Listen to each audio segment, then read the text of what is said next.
Welcome back, everybody, to another episode of the Irish Breakdown Podcast brought to you by our friends over at FanDuel. Happy Friday, everybody. Hope everybody's ready for a fun and relaxing weekend. Hey, another week of the offseason is now almost over, and the journey to Notre Dame playing on September 6th, I believe, against Wisconsin. Good thing we're getting ready to dive into Notre Dame's schedule. Folks, as you guys know, it's Friday. It's time for the Friday Free-For-All Mailbag. But before we do that, there was some news that broke, some Notre Dame news, some college football news. So we're going to start off today's show with a little bit of a news and notes section. We're going to talk about Notre Dame finalizing their We almost started schedule. the show with some real uncomfortable situations. We sure did. But thankfully for all of our viewers, us here at the Irish Breakdown Podcast love our T-shirts. We will be keeping our shirts on. So I got a new shirt.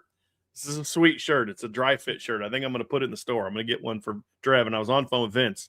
And I said, hey, man, check out the new shirt. You want one? He said, yeah, I want one. I'll wear it while Trev's at the gym. So then I started the show. I said, basically, hey, no hats today. And instead of no hats, I almost said no shirts today. Trev starts going like this. I was like, no. I'm hats. I was like, hey, you're the boss. Hey. That almost kicked off the show in a way nobody wanted to see. So, but it says that we're fired up for the show today, Trev. Thing number one, Notre Dame today announced that their schedule's complete. Shirts versus skins. Acupuncture says shirts versus skins. I'm always shirts in that situation. Nobody wants to see that. But Notre Dame announced today, Trev, that their 12-game schedule is finalized. We thought Stanford might be that team. Football schedules, FBS schedules has said it. Football Scoop has said it for a while that it's barring something changing, that was likely going to be the 12th opponent. And they announced today that will be the 12th opponent. So Notre Dame's 2026 schedule is now officially complete. Stanford will be the 12th opponent. And Trev, it's the first time since 1997, the year you were born. That is the last time Notre Dame finished the regular season not in California. It's the first time since 95 they haven't finished out west, because in 1997 they finished in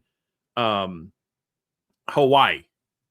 So it's been a minute, Trev. It's been a minute. And obviously Notre Dame plays USC in even years, and then in 1995, Notre Dame finished their schedule. And I'm trying to remember. I thought it was I'm trying to remember who they play. I'm looking it up now. Who they finished in 1995. 1995 was at Air Force, so that was still even kind of out west. I'm trying to find the last time Notre Dame finished their schedule in the East, and the last time I could find, you have a home game in 1993. 1992, they finished obviously at USC. 1991, they finished the season at Hawaii. So another one at Hawaii. And then 1990, obviously, would have been USC. 1989, they finished at Miami. So it's 1989. Playing Miami is the last time Notre Dame went east to play a game to finish the to finish the season. So historic things happening at Notre Dame this year, Trev. Very historic things. So we're going to go over the schedule real quick and break it all down. But let's just kind of, Trev, this is obviously the schedule. This is what it is. As y'all can see, most of this we knew. Up through North Carolina had already been established. Rice is going to be played at Lambeau Field, Rice at home, or Wisconsin's at Lambeau Field. Rice at home, Michigan State at home, at Purdue, at North Carolina. Then earlier the week, they had announced BYU on the 17th. We knew Navy on the 31st. We knew Miami on the 7th. And then we needed to figure out what the rest of them were going to be. And now we know. Now we know what the schedule is going to look like. We do. And there are some opponents on here that Notre Dame hasn't played in quite some time. It's good to see Michigan State back on the schedule that we knew. It's cool to see SMU on here for the first time since 1989. Also the last year that Notre Dame finished a season not out west in California. So I think those are some pretty cool tie-ins. Interestingly, that was the year SMU came back from the death penalty. That was their first season of playing football. They had not played the two previous seasons. Interesting.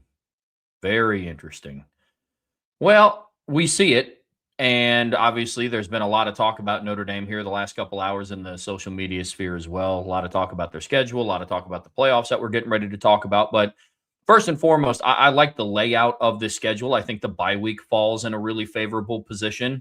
I like having a bye before Navy, kind of get all your ducks in a row before you go and face a triple option team, I believe, on the road. It'll be in Gillette Stadium in Foxborough. Yep, it'll be away from home. Yeah, right on.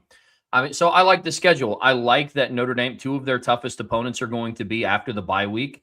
Month of November, once again, is going to be a huge finish for them. And there's some teams on here, Bryan, that, when you look at their 2025 record, I'm not going to sit here and try to paint this picture that it's some sort of impressive whatever based on their 2025 record. Yeah, I mean, it's an interesting schedule. You've got 4 very good teams on the schedule. 4 teams that spent time ranked this year. 2 teams on your schedule that have made the playoffs the last 2 years. You've got, obviously, Miami made it this past year. SMU made it the year before. And, obviously, Navy has been a good opponent. BYU was 12-2 this year. Pinstripe Bowl champs. I mean, because Pop-Tarts Bowl champs, because everybody apparently – that's become like the biggest bowl ever now, according to people. I don't know why that is, Trev. It couldn't possibly be because of just anti-Notre Dame agendas, could it? There's no way. That's a mystery. We'll never know. Yeah. So, we'll kind of see how that plays out. But it's what we said it is. It's a schedule that is very top-heavy. The bottom, the middle of the schedule is going to depend on, does Wisconsin have a bounce-back season and get back to being a bowl-caliber team? Does Michigan State have a bounce-back season? Can Bill Belichick's second year at North Carolina be better than his first year at North Carolina? And then what's Syracuse going to be now? I mean, it was a very weird year last year. They started off 3-1, beat Clemson. And then, of course, you see them collapse once Steve Angeli went down. They just absolutely collapsed. And it was ended up being a really brutal year for Syracuse. Can Bill O'Brien get Boston College back on track? I mean, most of these teams have had winning records within the last couple of years. So it's gonna be interesting to see how teams bounce back. But look, as we said, Notre Dame's September, we talked about this the other day, the September is set up for you to be successful. Much better setup than it's been in the past. And we're going to see if it's going to continue that way. But that's going to be their 2026 football schedule. You've got 6 ACC teams on the schedule, Trev. Obviously, that's going to be North Carolina, Stanford, which is still very weird to say, Miami, Boston College, SMU, Syracuse. I like the fact that there's a chance that 3 of your final 5 opponents could be ranked teams.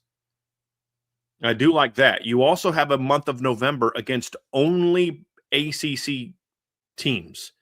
So all the people, you got to join a conference. John, got to join a conference. Got to join a conference.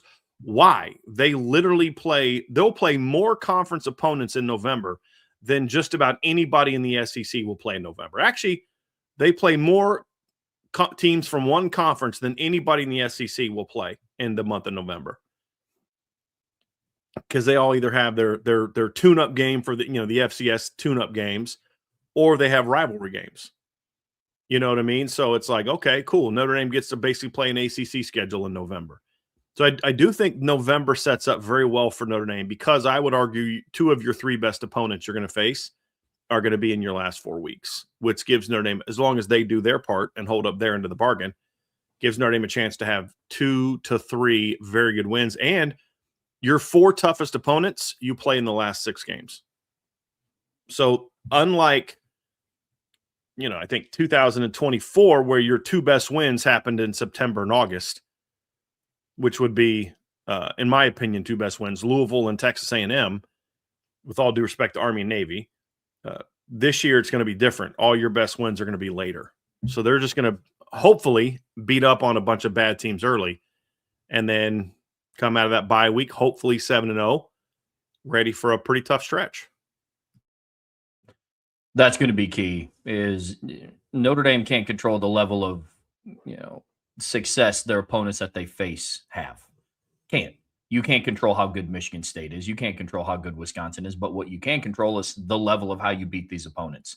and you go and look at some of these scores from their last meetings, 56-30, 38-18, 48-17, 41-13. They, at the minimum, need to look like that moving forward, because you have to work off of the assumption that these teams aren't. Yes, we can sit here and have a whole conversation. We could put together a good argument why Wisconsin's going to be better than 4-8, or why Michigan State's going to be better than 4-8. But it's an uncertain. You don't know. But what you can control is your ability and how well and how badly you beat some of these opponents. And that's what Notre Dame's going to have to do. And that's going to be my recommendation for a lot of Notre Dame fans that look at especially the first, really, 6 games of this schedule, because they're going to look at that and be like, "Ugh, okay, that's not great." Because I'll be honest, that was the first thought that I had. When I saw this graphic, I was just like, whoa, okay. Imagine me put it together. I'm like, there's a lot of 8s and 9s and 10s on the wrong side of this thing. Yeah.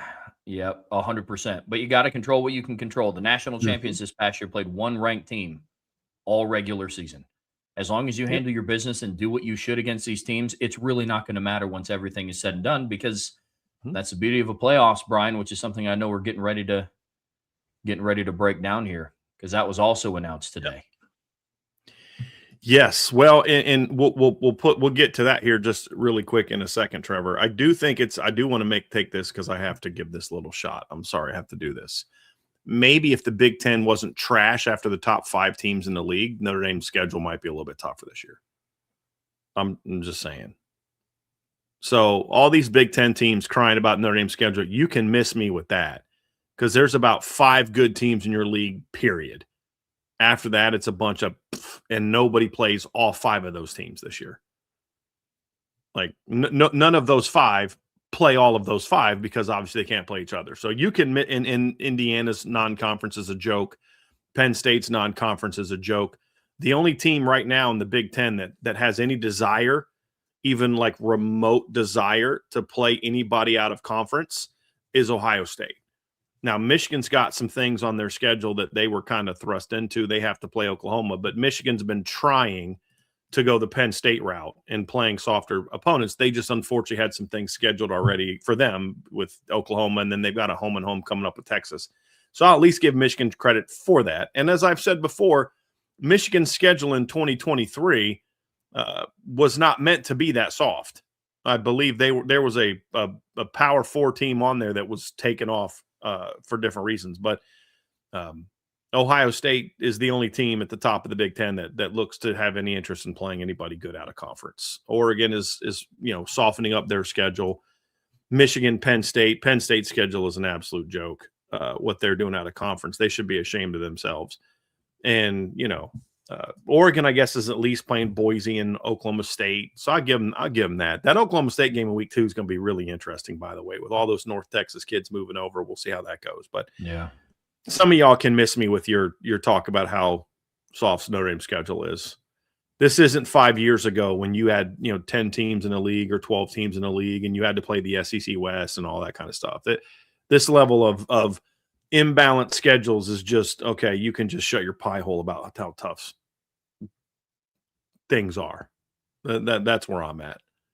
That's where I'm at. And as I said, Eric, in the chat, I literally said, I swear sometimes people just don't listen to the words that come out of my mouth. I literally said the only team in the Big Ten that shows any interest in wanting to play tough non-conference games is Ohio State. So, yes, I'm aware that their schedule is legit. I just said that. So that's the final piece on that is you don't schedule Wisconsin, Michigan State thinking they're going to stink. They didn't hold up their end of the bargain. When Notre Dame scheduled Wisconsin, they're a pretty good Big Ten team. So you can miss me with some of that crybaby stuff about how soft Notre Dame's schedule is. Oh, yeah. Oh, yeah. I'm with you completely, because there's a lot of teams in the upper echelon of the Big Ten that will play at least one of Wisconsin, Michigan State, and Purdue. So that's how I look at this whole thing. There's no perfect schedule. Notre Dame's is always going to get looked at under a microscope while the whole join a conference thing is at its peak.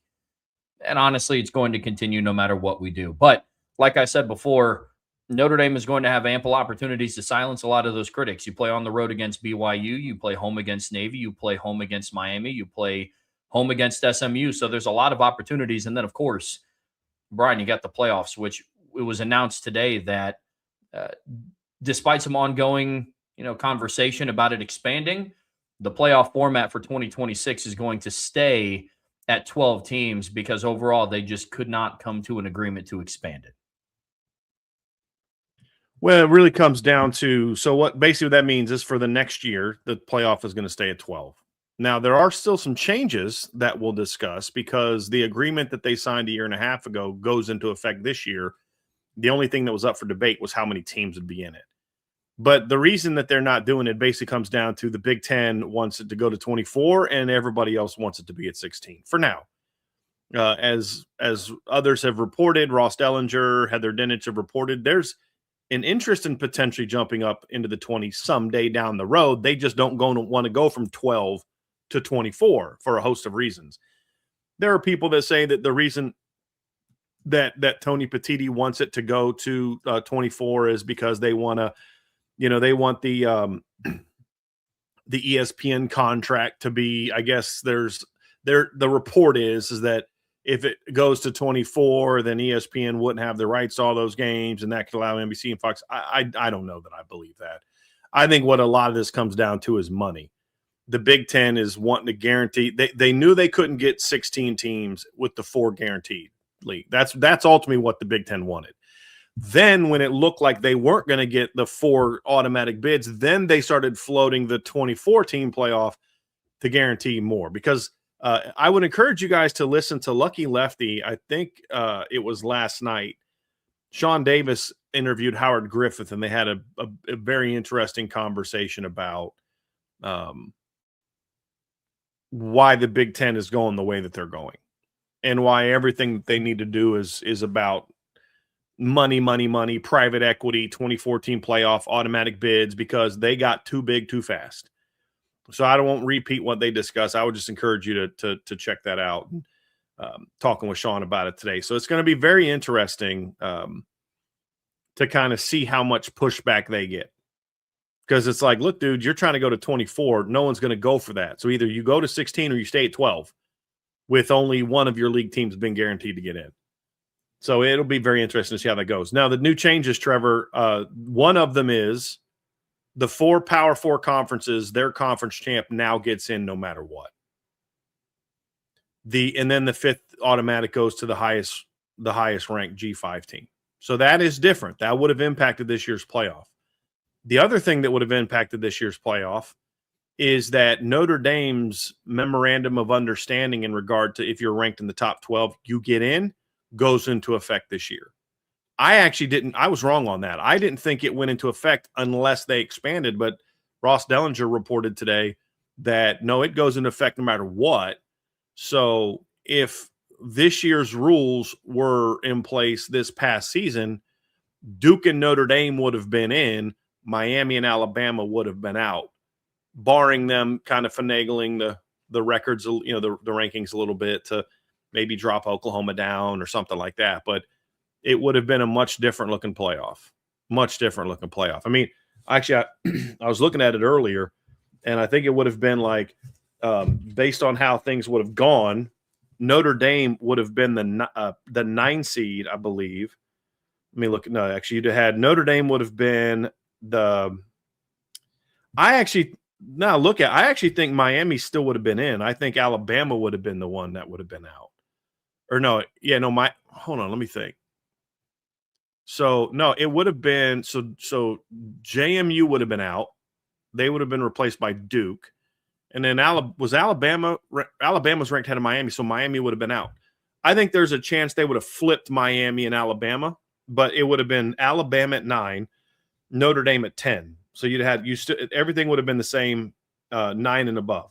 I think there's a chance they would have put Miami ahead of Alabama and dropped Alabama out. But that would have looked very different. And maybe it's Notre Dame that goes on that run. Miami played for the championship. Well, maybe Notre Dame would have won a championship. So what? What's your point? So hopefully this is something that causes the conference commissioners to change their rules for tiebreakers in their league. That would be very smart to do. Look, it's head to head. If the 2 teams played, it's head to head. Conference record. A conference record is tied, then you go head to head. And then after that, it's who's ranked highest. And if there's more, if you didn't play each other, or there's more than 2 teams that are tied, then you go to who's ranked highest in the college football playoff rankings. That's exactly how this should go, Trev. But we'll see if they make those changes or not. Well, I mean, conferences like the ACC absolutely have to, or so you're not sending an 8-5 Duke team to the playoffs over a team like a Miami or over a team like a Virginia that was ranked ahead of where Duke would have been ranked anyways. But yeah, I'm with you. I mean, the MOU goes into effect. I don't look. There's a lot of people making this a much bigger deal than what it actually is. Talking about, if Notre Dame is just in the top 12, they get in automatically. And it's like, well, okay, let's play this out. Say Notre Dame is ranked 7th. Yeah, they're going to get in. You can whine and cry all you want about some MOU. They're just going to be in regardless. It's not if Notre Dame plays football in 2026, they get in the playoffs. If that was the MOU, I would understand the uproar. I would. But let's have an honest conversation about something here. We're talking about a football team. Bryan, I don't know if you saw it this morning or really before the show. There is a new team that is now the number 1 favorite to win the national championship by our friends over on FanDuel in the 2026 And who would that season. Be? The Notre Dame Fighting Irish, the lone standing favorite to win the national title. So let's play this out. That's not FanDuel saying that the MOU is going to go into effect and Notre Dame will be ranked 12th and then they're going to go on some magical historic run. That's a lot of people looking at this team and this schedule and this roster and the coaching staff saying, yeah, they'll probably be in the top 5. Now, you're still going to have people that get upset and just want to throw the MOU out because they don't really understand or lack basic reading comprehension skills. And that's okay. That's something we'll have to deal with anyways. But it's just not as big of a deal. I'm happy that it's at 12 for another year. I like 12, barring some things getting fixed, like, to your point, conference championship tiebreakers. Heather Dinich's article on ESPN was also very telling of how this situation played out too. I thought that was very interesting. And basically it was Greg Sankey and a host of others wanted a 16-team playoff. Tony Petitti said he would agree to a 16-team playoff if in 3 years they all agreed to a 24-team playoff. Then not everybody was willing to commit to that yet. Doubling the size of the playoffs in 4 years. That's a whole right, because a lot of these conferences don't want to give up, and this isn't even defending them. A lot of the conferences don't want to give up their conference championship game because it still makes them a lot of money, and that's ultimately what that comes down to. Is if you go to 24, you have to get rid of the conference championship games. They're going to be guaranteed to do that. So the other thing about this too, Trev, is let's not act like if Notre Dame's ranked 12th. They can't just arbitrarily, for no reason whatsoever, just drop Notre Dame to 13. They literally just did that. I was just about to say. I mean, let's just remind people of this, Trev. 11th game of the season. What would it be? Week 12, I believe, is what it was. Week 12, week 13. Notre Dame plays at home against Syracuse. No, actually, this would be final week of the season. Notre Dame is ranked ahead of Alabama. Notre Dame is 9th, Alabama's 10th. Notre Dame goes on the road and plays a 4-7 team. A rival, a team that they have played every year for since Trevor was a 1-year-old. Okay? And Notre Dame wins 49-20. Had a pretty gutsy 4th down call in that game, Trev, where they faked it in their own territory and threw an 84-yard touchdown pass. Apparently, we forgot about that. Gave up 2 garbage touchdowns. It was 42-6 at one point in time. Actually, it was 42-3 at one point in time. Then Alabama goes on the road that same day and plays a 5-6 football team. Beats them by, was it 3, a touchdown, 7, a touchdown? Was it 27-20? Yeah, I think so. And looked bad in it, blew a 17-0 lead. Auburn has a penalty to take away a long touchdown. They have an interception that hits a guy in the hands and goes up in the air. Alabama doesn't play well. And the committee decides that ugly win over a 5-6 team is way more impressive than that 29-point victory over a 4-7 team, both rivalry games. Let's just move Alabama up. Alabama goes out that next week. Doesn't play well. Gets beat by 21. Miami is still ranked 2 spots behind Notre Dame. Notre Dame's sitting at home. Miami's sitting at home. Alabama's the only one that plays. They get beat by 3 touchdowns in a game that wasn't as close as the 3 touchdowns. They stay where they are. Notre Dame falls a spot and out of the playoffs. So you can stop your crying about Notre Dame is got this unfair advantage, because as we just saw, the committee will invent reasons to drop Notre Dame in the rankings. Notre Dame dropped 2 spots in the final 2 rankings, and the only game they played in that stretch, they won 49-20 over a team that Miami was tied with going into halftime. So you can stop your crying about what it says and because they're gonna drop them if they want them out. That's the reality of it. They can just drop Notre Dame in the rankings if they want to. So for Notre Dame, this isn't some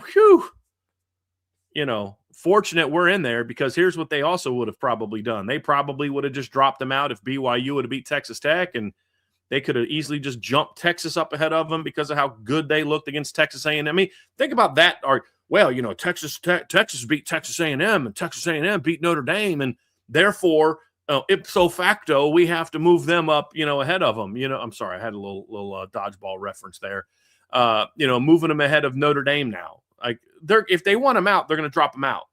So for Notre Dame, your motto of leave no doubt does not change at all. Do not leave it up to the committee to keep you at 12 to get you into the college football playoff. So, people can stop their crying. We literally just watched Notre Dame drop 2 spots despite winning their final 10 games by double digits. Well, and I'll take it a step even further here, Bryan, because what we do here is we give honest analysis. If Notre Dame is ranked 12th with the schedule that we just brought up, that means they probably lost to one of the better opponents that they played, and probably maybe dropped a game early that we just weren't expecting them to drop based on what their roster is and based on what the coaching staff is coming back. I don't even know if I would be fighting tooth and nail to say that they deserve to be in the playoffs if they're 12th. Now, is there a scenario where there's 9 undefeated teams at the end of the year and Notre Dame has like all loss and they're 12? I mean, maybe. But even then, so it's just that's more what practical now with the expanded conferences that could, in theory, happen. Yes, in theory it could, but the whole goal here, and we are staying very consistent with what we've talked about before. It's about the road to the national championship, not the road to making the playoffs. If Notre Dame is the team that we think that they are, they're going to be significantly closer to 1 than they are to 12. So really, this MOU doesn't mean a whole lot. And because of all the points that Bryan laid out, it kind of doesn't mean a whole lot anyways. If they're 11th, there's nothing that's going to stop the committee that in 2 weeks, between the final week of the regular season and championship weekend, just moving them to 13th. There's not. So it's being blown out of proportion by people that just genuinely don't understand, and they know that Notre Dame's name is attached to it, so it'll get a lot of clicks. And that's all it is. Because is anybody on ESPN crying about how Duke would all of a sudden be in over Miami? No, they didn't. Because this isn't about them taking a principled stand. This is about, it involves Notre Dame. Cash money, baby. Let's talk about Notre Dame. And let's throw red meat to our low IQ SEC fans, right? Who are that's got to be the only people watching Paul Feinbaum and Cam Newton. I'm sorry. There's a reason why people like Insured by Big are in this show and not following those shows religiously. You can't be a smart person if you watch them and actually take what they say, unless you're doing it for comedy effect. Let's see what this idiot had to say today. Let me put on Feinbaum. You know what I mean? Like, that's really the only reason I can imagine somebody with like a room temperature is going to be watching those guys. I'm sorry. I just can't help myself. But that's all they see. Boom. Cash money. Let's talk about Notre Dame. 100%. The SEC fans will love it because they hate Notre Dame. The Notre Dame fans can't help themselves but to keep watching people that hate them. I do not understand that. I do not understand why Notre Dame fans have any idea what Stephen A. Smith says or what Cam Newton says or what Paul Feinbaum says. We should have no idea what they're talking about because, A, they're irrelevant, so they don't have any basis of bearing on anything, number one. And then number two, like, stop watching that network. Stop crying about how much that network hates you because they keep doing that because you keep watching. And then now we know about it because people send us what they say. But that's the reality of it, Trev, is they're doing that to make money. They're doing that because it sells. They don't – Cam Newton doesn't have much of a grasp on anything of how this actually works. Neither does Paul Feinbaum. So I don't really care what they say. Here's what Notre Dame can do to shut it all up. Go handle your business, right? Paul Feinbaum ran his mouth about Indiana the last 2 years. And then what did he have to do after Indiana won? He had to go do a mea culpa, and he looked like he was going to cry the entire time he was going to do it. Somebody sent me that clip on Twitter as well. So you want to shut these people up, go handle your business, Notre Dame. That's it. And for Notre Dame fans, turn the channel. For the love of all things holy, for your sanity and mine, because then we have to end up talking about it, turn the channel. Stop watching ESPN unless you're watching the game. Stop listening to what these guys have to say. If it bothers you, stop listening to them. I don't listen to them. I have to deal with it because you guys all come tell me what they say. But we'd all be much happier and more sane. I'm actually going to be taking an X sabbatical here soon as well, Trev. Other than just getting on and publishing stories, I'm going to get off X because, dude, it'll get to you after a while. Especially if you have the following, the For You thing on. Oh, that's terrible. That algorithm is meant to do nothing but just play on your fear and anger and all that other stuff. But yeah, I just would just stop watching it. Seriously. Those guys are not smart and they're not making rational arguments. Notre Dame needs to handle their business no matter what. And like Trev said, if Notre Dame's 12th and they need that thing to get them in, they didn't handle their business. Simple as that for this season. So it shouldn't even matter coming into the season against that schedule and how good this team should be. If you need that rule to help you get into playoffs, that's a you problem. And you're probably not going to do a whole lot anyway. So, and the same thing this year. Notre Dame would have got in this year, right? But they did things that put them in a position where the committee could screw them over. Don't leave it up to the committee. Go handle your business. Simple as that. Folks, that's going to do it for part one of today's show. Don't go anywhere. It is time for the Friday Free-For-All Mailbag. But before we get there, be sure to hit that like, hit that subscribe, hit that notification bell. We are now in the bulk of the offseason here, folks. So the best way to stay in tune and the best way to support what we do here is subscribe to the premium message boards at boards.irishbreakdown.com. All right, Brian, it is time for the Friday Free-For-All Mailbag here on the Irish Breakdown podcast, brought to you by our friends over at FanDuel. We're ready to rock and roll. We got our shirts on. We got questions in there. I am ready to do this thing. That's a roll, man. That's excellent. That's excellent. If you want to get it brought up early, obviously, give us a super chat. We did have a super sticker from Patrick Asherwood. Patrick, I appreciate that very much. I don't think I'm going to look here and see if Patrick had a follow-up question on there, just maybe because sometimes people will put the super sticker up and then not be able to get their question in. But I do not see anything from Patrick. So just a super sticker. So we appreciate you. I'm going to get to Brandon Gilbert's one because that's the one that started us off here in a little bit. I want to get to that was actually a pretty good one. But we'll get started off with Jordan Schreiber. Brian, I had heard you say Armel was the only player the coaches went hard to bring back out of the portal. Why didn't they do the same thing with Josh Burnham? I also felt like this was a huge loss. Because with Josh, they did all their work to try to keep him from going in. Once he went in, all the conversations had been had. There wasn't anything they were going to do differently. They wanted Josh Burnham to stay, but he got in later. They knew that was a concern, and they had spent a couple weeks trying to convince him to not jump in. So it's kind of like once he jumped in, there was nowhere to go. So there was no you had to put your efforts elsewhere. Armel's decision was a little bit more reactionary to certain things, and there was an avenue to still for him to be receptive to coming back. And that's why he was the only guy that they went after. We have said many times, Jordan, that Josh Burnham was a loss, and the staff did not want to lose him.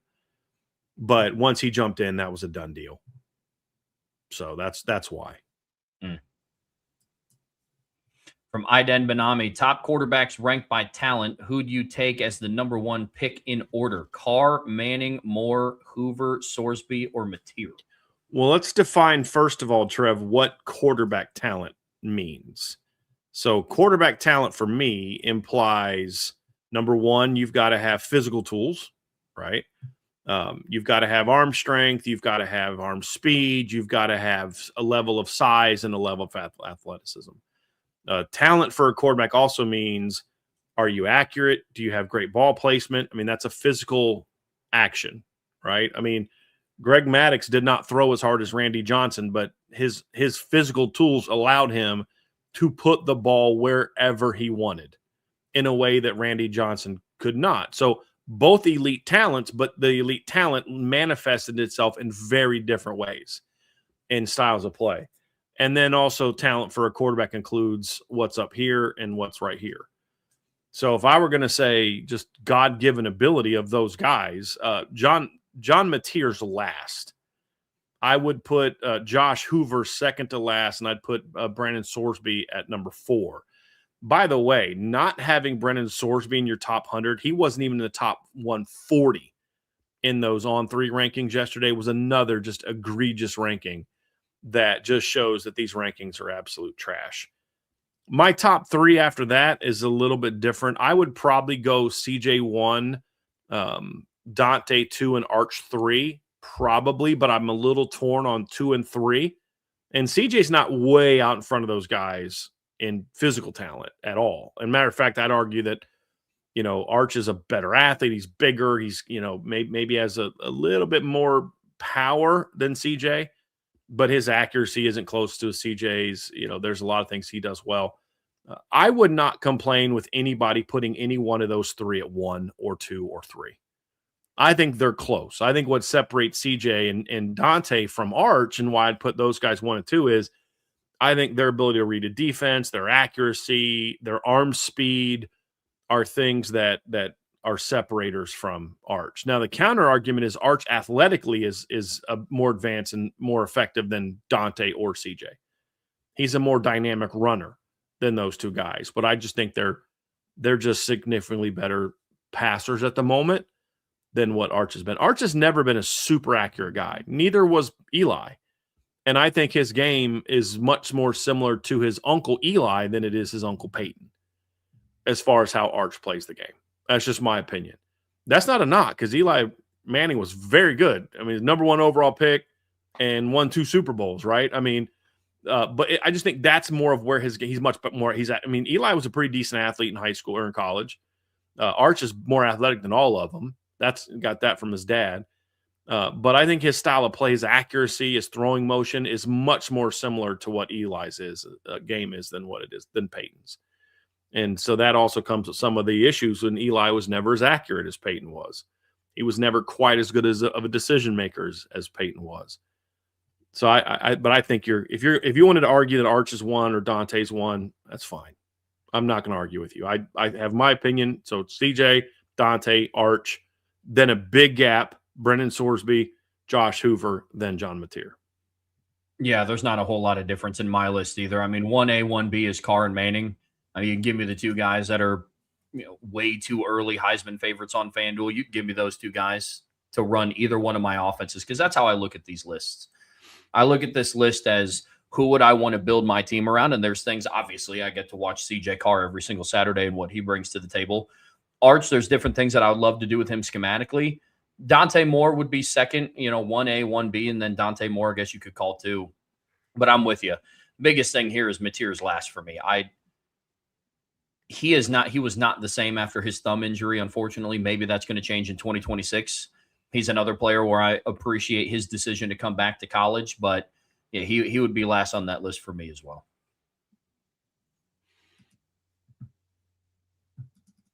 Actually, let me go down to here, this one.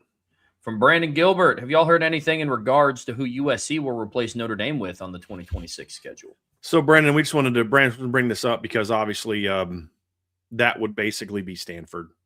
BYU. Stanford was already tentatively on there. BYU was the team that replaced USC, and that was basically announced a minute after the USC game was dropped.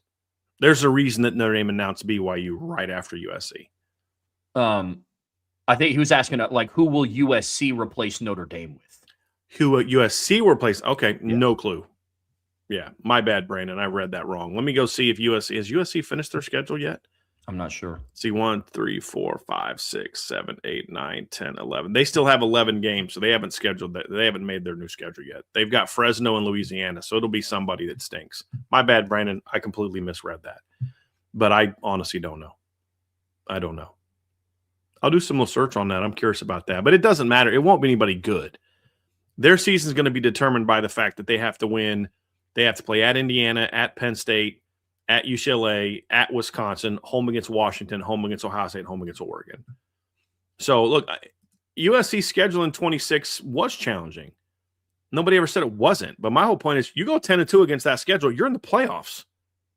You should be in the playoffs. If you can't do better than 10-2 against that schedule, including Notre Dame, then you don't deserve to be in the playoffs anyway.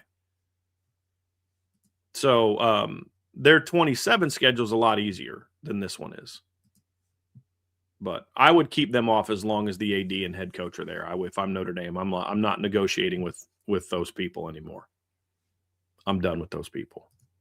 Yeah. So, yep. All right, let's get down to Ryan Schulte. Bryan and Trevor, thanks for all the great content. Appreciate you. As of today, who would you like to see in the following personnel groupings? In 11, 10, 12, 13, 20, and 21. Appreciate you. 11, I mean, that's Faison, Greathouse, and whoever wins the boundary job. I don't have a winner for that, whether it's Quincy Porter, Cam Williams, Micah Gilbert, or even, let's say there's a scenario where it's either Mylan Graham either as the boundary guy or Mylan Graham plays Z. They move Jordan Faison to slot and Jaden Greathouse moves to the boundary. I don't have a preference for how that shakes out. May the best man win, but obviously as of right now, Greathouse at the slot, Jordan Faison at the Z, and then whoever wins that job at boundary. And then the tight end would be, as of right now, again, I don't know who's going to win that job, Ryan. I would imagine Cooper Flanagan's going to have the advantage going into the spring with his experience and talent, but I mean, I could see James Flanagan pushing for that as well. So 10 personnel, the two guys I mentioned, Mylan Graham, and then whoever the guy that wins the boundary job. Like maybe Mylan's not the starter in 11 personnel because where's he going to fit? But in 10 personnel, I'm putting him at Z. Faison and Greathouse in the slot, and then whoever wins that boundary job outside. 12 personnel, that's one back, two tights. 12 personnel, I would probably go with Quincy Porter and Micah Gilbert. I'm just kind of a fan. I like when you go 12 personnel going big everywhere and just kind of that's how I like to do it. And then my tight ends would be the Flanagans, James and Cooper, even though they're not related. They spell their names differently. 13 personnel, take out Micah Gilbert and put in Ty Washington. 20 personnel, whoever my three receivers are from before, plus Keedron Young and Aeneas Williams. 21, take out, honestly, 21, I'd probably just leave Greathouse and Faison in there and put in Cooper Flanagan with the same two backs. That's where I would be. Anything different for you, Trev? Yeah, the only difference, it's for 11 personnel, it's the same players, but I would just move Greathouse to the field and then Faison to the slot. And then for 12 personnel, I would have Greathouse to the field and then one of Quincy Porter or Micah Gilbert, whoever wins that boundary job in the boundary. And then tight ends were the same on 12 personnel. Those were really the only differences that I had. Okay. All right. Let's get to this next one. I'm going to try to get to some people that we haven't brought up yet, and then we'll go back and have some repeats. From Broke Neck Boy, buy, sell, hold. 2019 Bama was better than 2020 Bama. Oh, man. It's so hard to tell, Trev, because the 2020 schedule was just so funky, that you never saw 2020 play outside of the conference. 2020 was so dominant, but you also don't know how did the COVID year affect all that. There's a lot to it. The 2019 team was pretty flipping good. Look, who was the better team? I'll say this. 2020 was the better team. 2019 was more talented. Yep. That's exactly how I look at this one. I mean, that 2019 team, on top of Devontae Smith and Jalen Waddle, you also had Jerry Jeudy. You also had Henry Ruggs. On defense, your two starting corners were Trayvon Diggs and Pat Surtain. Mm-hmm. So NFL talent wise, it's 2019. But to Brian's point, who was the better team? It's definitely 2020. They went undefeated and won a ship. Yep. And that doesn't, like, honestly, if the only loss they had was to LSU, I would have said 2019 at Alabama. It's that Auburn loss at the end of the year that does it for me. That's the one that does it for me. Agreed. From Salty, given the portal arrivals, should Jaden Greathouse spend the majority of his time in the slot or the field receiver position?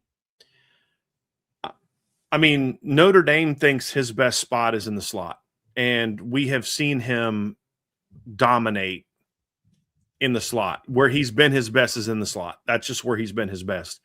Coming out of high school, I liked him outside. I think his contested catch skills would be good there. I think he could still win on the outside as well.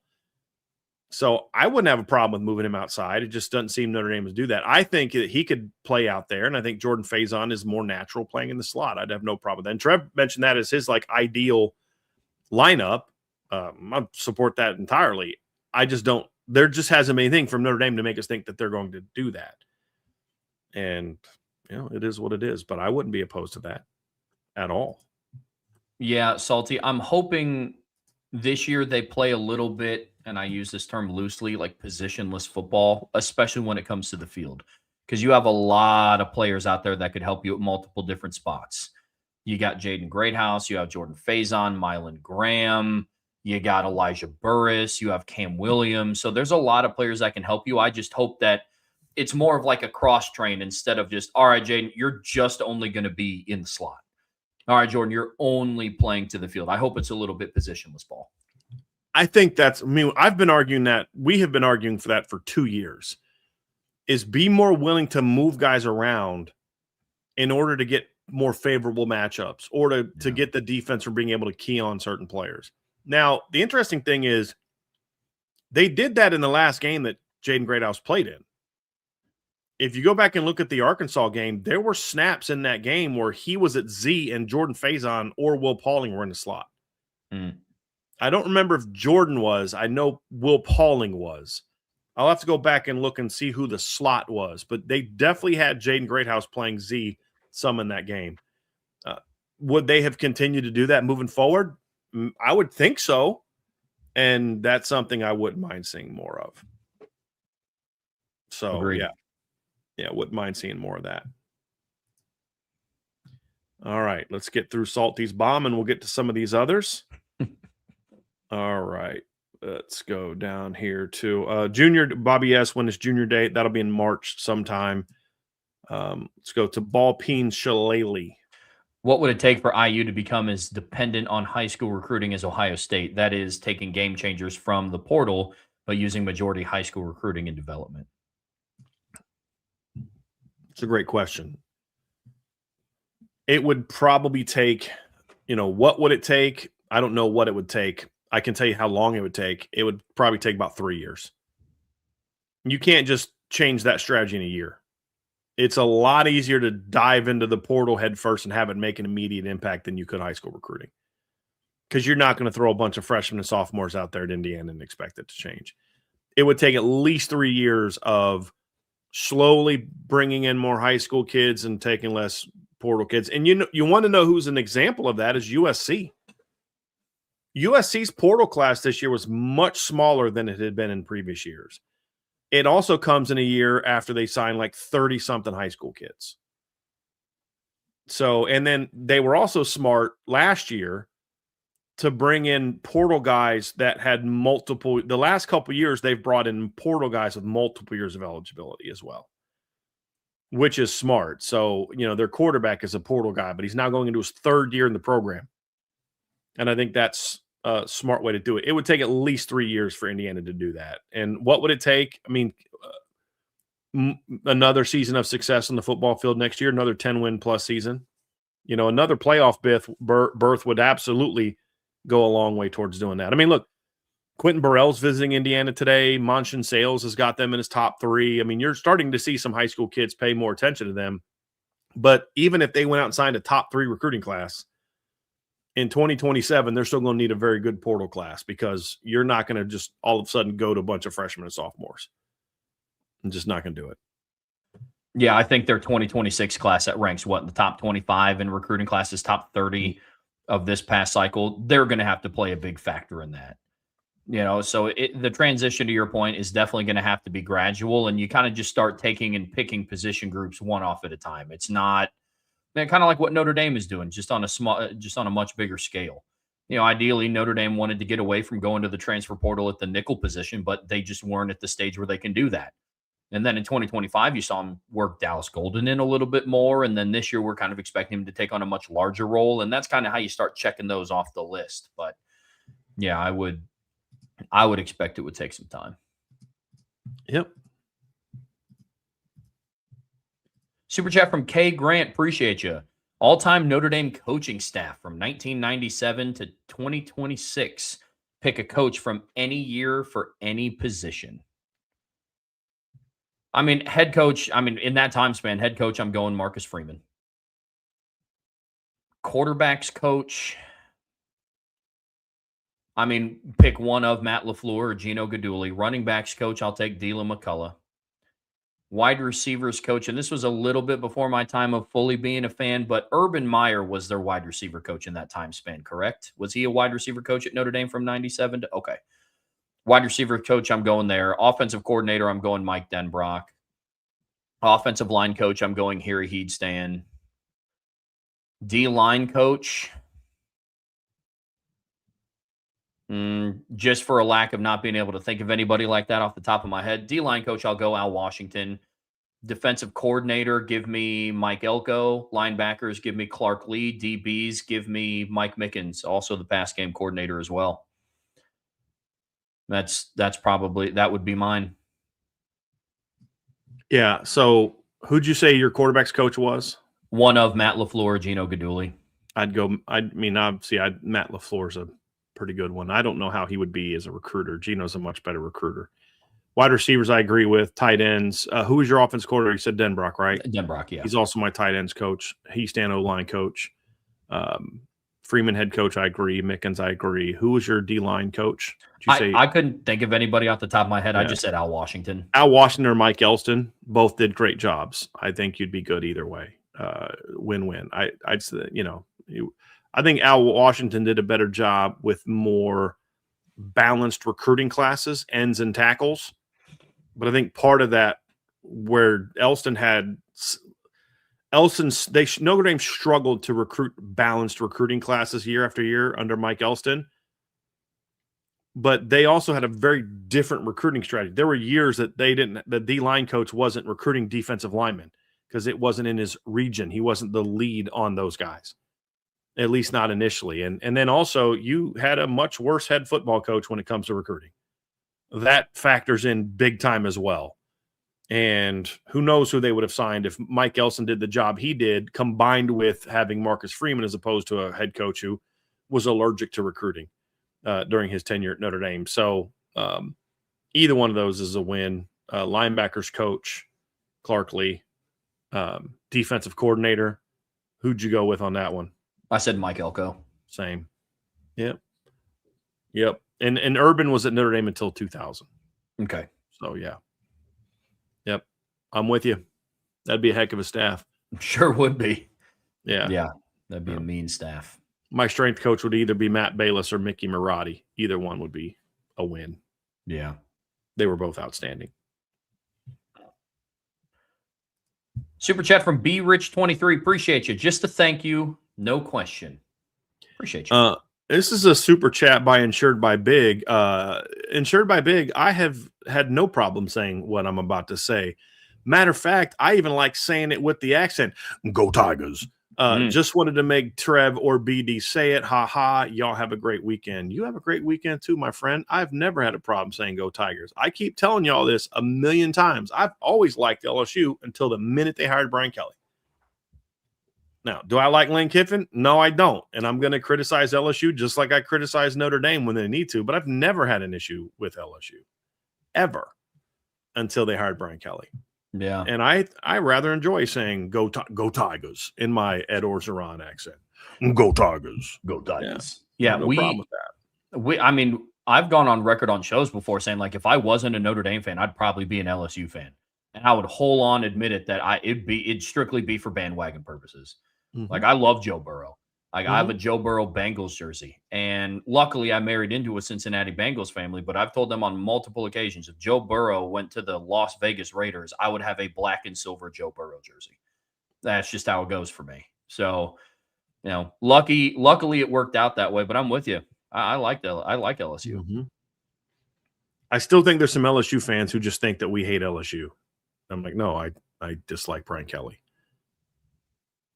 So, yep. Fair enough. From Michael Cannon, what are some underlying strengths that we aren't talking about much that you really put this team over the top above everybody else? Well, Michael, questions like this are always hard to discuss or answer because, I mean, we go live for 2-3 hours every day during the week. Yeah. I think we do a pretty good job of breaking the team down. If I thought there was a strength that would put them above everybody else, I wouldn't not talk about it or it wouldn't ignore it. So Trev may have something. I think we've done a pretty good job of pointing out all the strengths of this football team and why we think this team is good. Now, if you want to say an underlying strength that's not talked about enough nationally, then I'd say this team is way more athletic than than people in college football think it is. Yep. I think that's a big one. That's how I was going to reframe this to nationally, because I'm with you. I would like to think that we cover this team all the way down to the foundation. Excuse me. But nationally, I would say it's their level of athleticism and their level of depth. Nationally, Notre Dame's depth doesn't get covered enough. And I understand that in like a little blurb in an ESPN article or a PFF article, they can't go down the list and name everybody. But I'm telling you right now, if they were to name everybody that could and will have an impact in 2026, it would be much longer than a paragraph. Mm-hmm. The depth at Notre Dame does not get talked about enough. Mm-hmm. Agree. Super chat from Jersey Bear. Appreciate you. Y'all don't even know how much I appreciate Irish Breakdown. In elite staff, Trevor's okay, I guess. I saw this and I was like, I got to make Trevor read this one. I appreciate you, Jersey Bear. I am okay, I guess. I appreciate you. Yeah. Yeah, that was very well done. Very well done. I thought you liked that. This is a new name. I don't know who this used to be or if this is a new person, and either way, we love it. But every time I see this, what I'm trying to do is we just kind of go top front to, first submission till the end. And then what would happen is, because we can't go for 5 hours, we end up not getting the last 15, 20 submissions. And a lot of times we did like 10 from Salty, 8 from Iden, 10 from Jordan Schreiber, and different people that get in there and get them in early. And then we don't get to 15, 20 different people. So we try to go through and get to as many people as we can and then go back up to the top and get the repeat people. Yeah. Unfortunately, Paul Bean Shillelagh, I keep skipping over because it looks like Ball Peen Shillelagh, who I've already brought one up on. So, Paul, I'm going to have to pay attention to that name and not skip you as much anymore. But I just thought that was kind of a funny. So I'm like, oh, wait, I haven't brought him up yet. So we'll bring up Ball Peen Shillelagh we had earlier. This is Paul Bean Shillelagh. Very well done. Very well done. Love the name. What would it take for the media SEC bias to be neutralized, either by equal Big Ten bias or the removal of SEC bias? Is ESPN really the only issue at play? Well, it is an issue for ESPN. I think there's other reasons for the SEC bias, and some of them are legitimate. For a very long time, the best team in the country every year was an SEC team. And that's why they won titles year after year after year, because they did dominate the sport. There were times when You look at the number of SEC players in the NFL draft and the number of all pros and things like that. And I've argued that for the last 6-7 years, they've been overdrafted, but they got overdrafted because of the success that they were having going into it. And because of how many SEC players were going to the NFL and dominating the NFL. So for a time, it wasn't even a bias. It was an admission of truth. Then once ESPN kind of took over, they started having SEC games because CBS would only have the one, they'd have all the others, and they would start to play into things. And you'd hear, well, more SEC players were drafted. I'm like, yeah, okay, 60% of the draft is SEC players, but you guys have 70% of your top 100 are SEC players. You know what I mean? Like, it's like you're going a little too far on this thing. And so I just think, and it starts in high school. Somebody in the chat just mentioned something, recruiting sites overhyping Southern players. Like, Rivals just announced they're having like a 5-series Rivals camp. The furthest north they're going is like Nashville. The rest are in like Miami, Atlanta, Texas, and I think there's one in like LA. There's none in Indy. There's none in Columbus. There's none in Detroit, Pittsburgh. It's like, well, yeah, I mean, so self-fulfilling prophecy. All the northern kids got to come to way down south, but you've got all these camps for southern kids. Then you're going to build your rankings on kids you've seen in person, and you're going to wonder why, your rankings are always skewed more towards southern kids. So I think but now, as far as the SEC bias that exists to this day, it's all about ESPN and just lazy narratives of people that know that the SEC has the biggest fan base. I mean, if you look at the number of views on TV for the SEC compared to any other league, I don't believe it's close. Now, the Big Ten is next, and they've got a couple teams at the top, but like the teams at the bottom of the SEC have, from what I've seen, have more people watching than the teams in the bottom of the Big Ten. And so when you get into social media, you get into writing articles, and articles are no longer about, a lot of these sites are no longer about, subscribers and different things like that. They have a subscriber platform, but On3 does not survive because of their subscriber base. That's a part of it, but they also thrive because they get millions of clicks on their articles. And so they do clickbait stuff. They get, social media, all these things that they do. It's all generated based off of appealing to the masses, as opposed to saying, hey, this may not be received well, but it's the truth and it's honest analysis. That doesn't sell anymore. And that's not just true for sports. That's true for politics. That's true for, CNN doesn't do things to just bring you the news anymore. Fox, just like Fox News doesn't do things to just bring you the news anymore. It's all slanted towards an audience. It's slanted towards creating engagement with an audience, which then creates advertising revenue, which means that's how we make money. It's no longer about, hey, we're just here to report the news. And today, President Trump did something really dumb. And tomorrow, President Trump did something pretty awesome. Or, hey, today, President Biden did something that we don't like and it's wrong. Today, he did something good. It's okay. During the Biden administration, it was CNN pro-president. Now it's anti-president. During the Biden administration, Fox was anti-president. Now they're pro-president. You get what I'm saying? Like, I'm being a bit, it's with all media, because it's all defined by creating engagement, not actually defined by, are you providing quality analysis? And when that's the case, what's the biggest market out there? It's Southern football teams and Southern takes. That's the reality of it. Yeah, 100%. The easiest way to engagement farm is to talk about teams like Alabama, Georgia, Texas, Florida, Ole Miss, stuff like that. Just even when you hate on Notre Dame, you're speaking to that audience that hates Notre Dame. Mm-hmm. Yep, 100%. So it's definitely methodical. It's thought out. But what would it take for it to be neutralized? I have no idea. Some of that is just continued results on the field. Look, the last 3 national championships have all gone to the Big Ten. At some point, and if that streak continues where the SEC has another year where they don't even play for a national title, at some point, other outlets will start to catch on and latch onto what is going to be their next driver of revenue. Not so much latch onto, okay, now we need to start being real analysts. But let's just say the Big Ten goes out and wins it again in 2026, hypothetically. I don't think that they will. I think that team is going to be in South Bend and they're not affiliated with a conference. That being said, well, affiliated with the ACC, but you get my point. Let's say Ohio State wins the 2026 national championship. You will start to see ESPN gravitate more to the Big Ten. And they're going to start talking about the Big Ten the same way that from like 2010 to now, they talked about the SEC, because that's going to be their driver. It's not going to be because now we're providing unbiased, yada, yada, yada. And you're going to see that shift in the talking heads. Like, I mean, maybe everybody affiliated with ESPN outside of Paul Feinbaum, because I think he's just going to be an SEC guy until he dies. Yeah.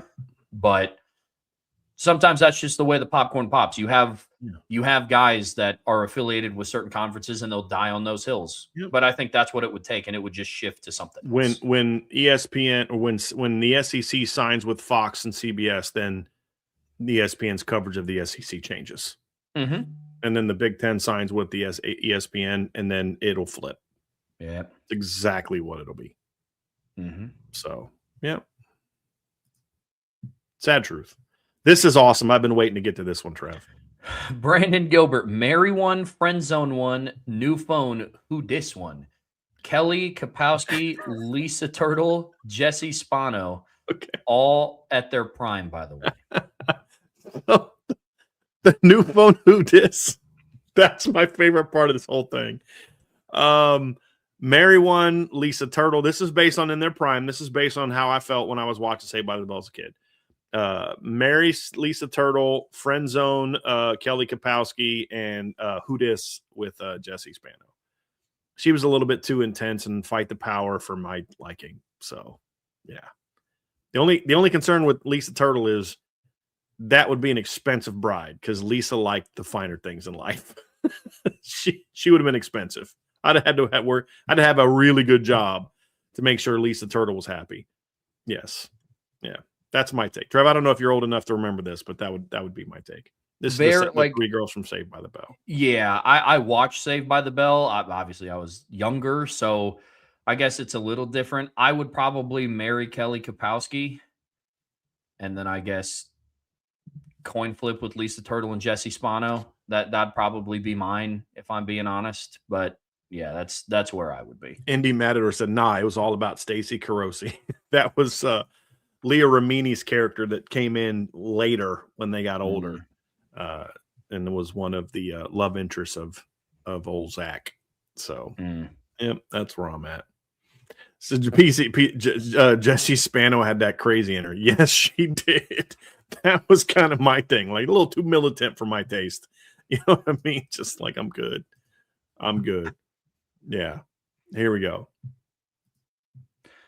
From Trev's Buy-Sell Hold Glasses, for the stars of the team, what are some cool nicknames for them? Lockdown Moore, Freaky Hola, Nukem Mookum. I like that. What else you got? Chet had some good ones yesterday. Yeah, I mean, you guys in the chat can continue having them. We are going to have the same answer we had yesterday. Neither of us are very good at coming up with nicknames. I do like Lockdown Moore. I did come up with Freaky Hola, but as I said yesterday, that was an accident. You guys can have some fun coming up with those. I would much rather hear what you guys have to say, because I know that I'm not very good at that. So, yeah, look forward to seeing what the chat has to say. From Wayne Miller 78, with larger conferences and cupcake out of conference schedules, how many one-loss teams do you think there will be in future years? I mean, I think what we saw this year will be more of the norm than what we saw in 2024. In 2024, you had Notre Dame at one loss. I think Notre Dame at 5 was the last one-loss team of like anybody that played a legit schedule. I think Notre Dame and Indiana were the only teams outside the top 4 that I believe had one loss. This year, the number 2, 3, 4, 5, 6, and 7 teams all were one-loss teams. And I think that'll be more of the norm moving forward, because you'll have a bunch of these teams with soft in-conference schedules, and then they play no one out of conference.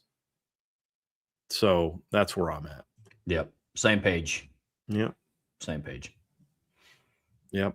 This is hilarious. 25 Sloppy Joe said Lisa would have ended up owning half of Irish Breakdown. Yes. Yes. There's no doubt about that. Yes. Very well played. To get another super chat here. No, actually, that's the one from. I just had to bring that one up again. That was that's just too well done. I'm sorry. That was great. We got one from Paul Hamilton. Would Bryan, Vince, and Trev be open to live streaming a dunk contest between the three of you? Vince was saying the other day that he had hops for days. Yeah, but what Vince didn't tell you, he's talking about on the rim that he bought for his kids when they were 3.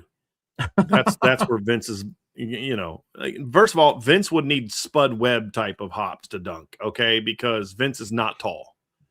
So, yeah, I think Vince was being sarcastic. And no, I actually, matter of fact, Paul, I pulled 3 muscles listening to Trevor read a question about trying to dunk a basketball. So I'm not one of those people that's like, oh yeah, back in my day, I could barely touch the rim. Jumping high was never my thing. And I'm only 6 feet tall. So that was never my thing. Yeah. I was a shooter and a passer.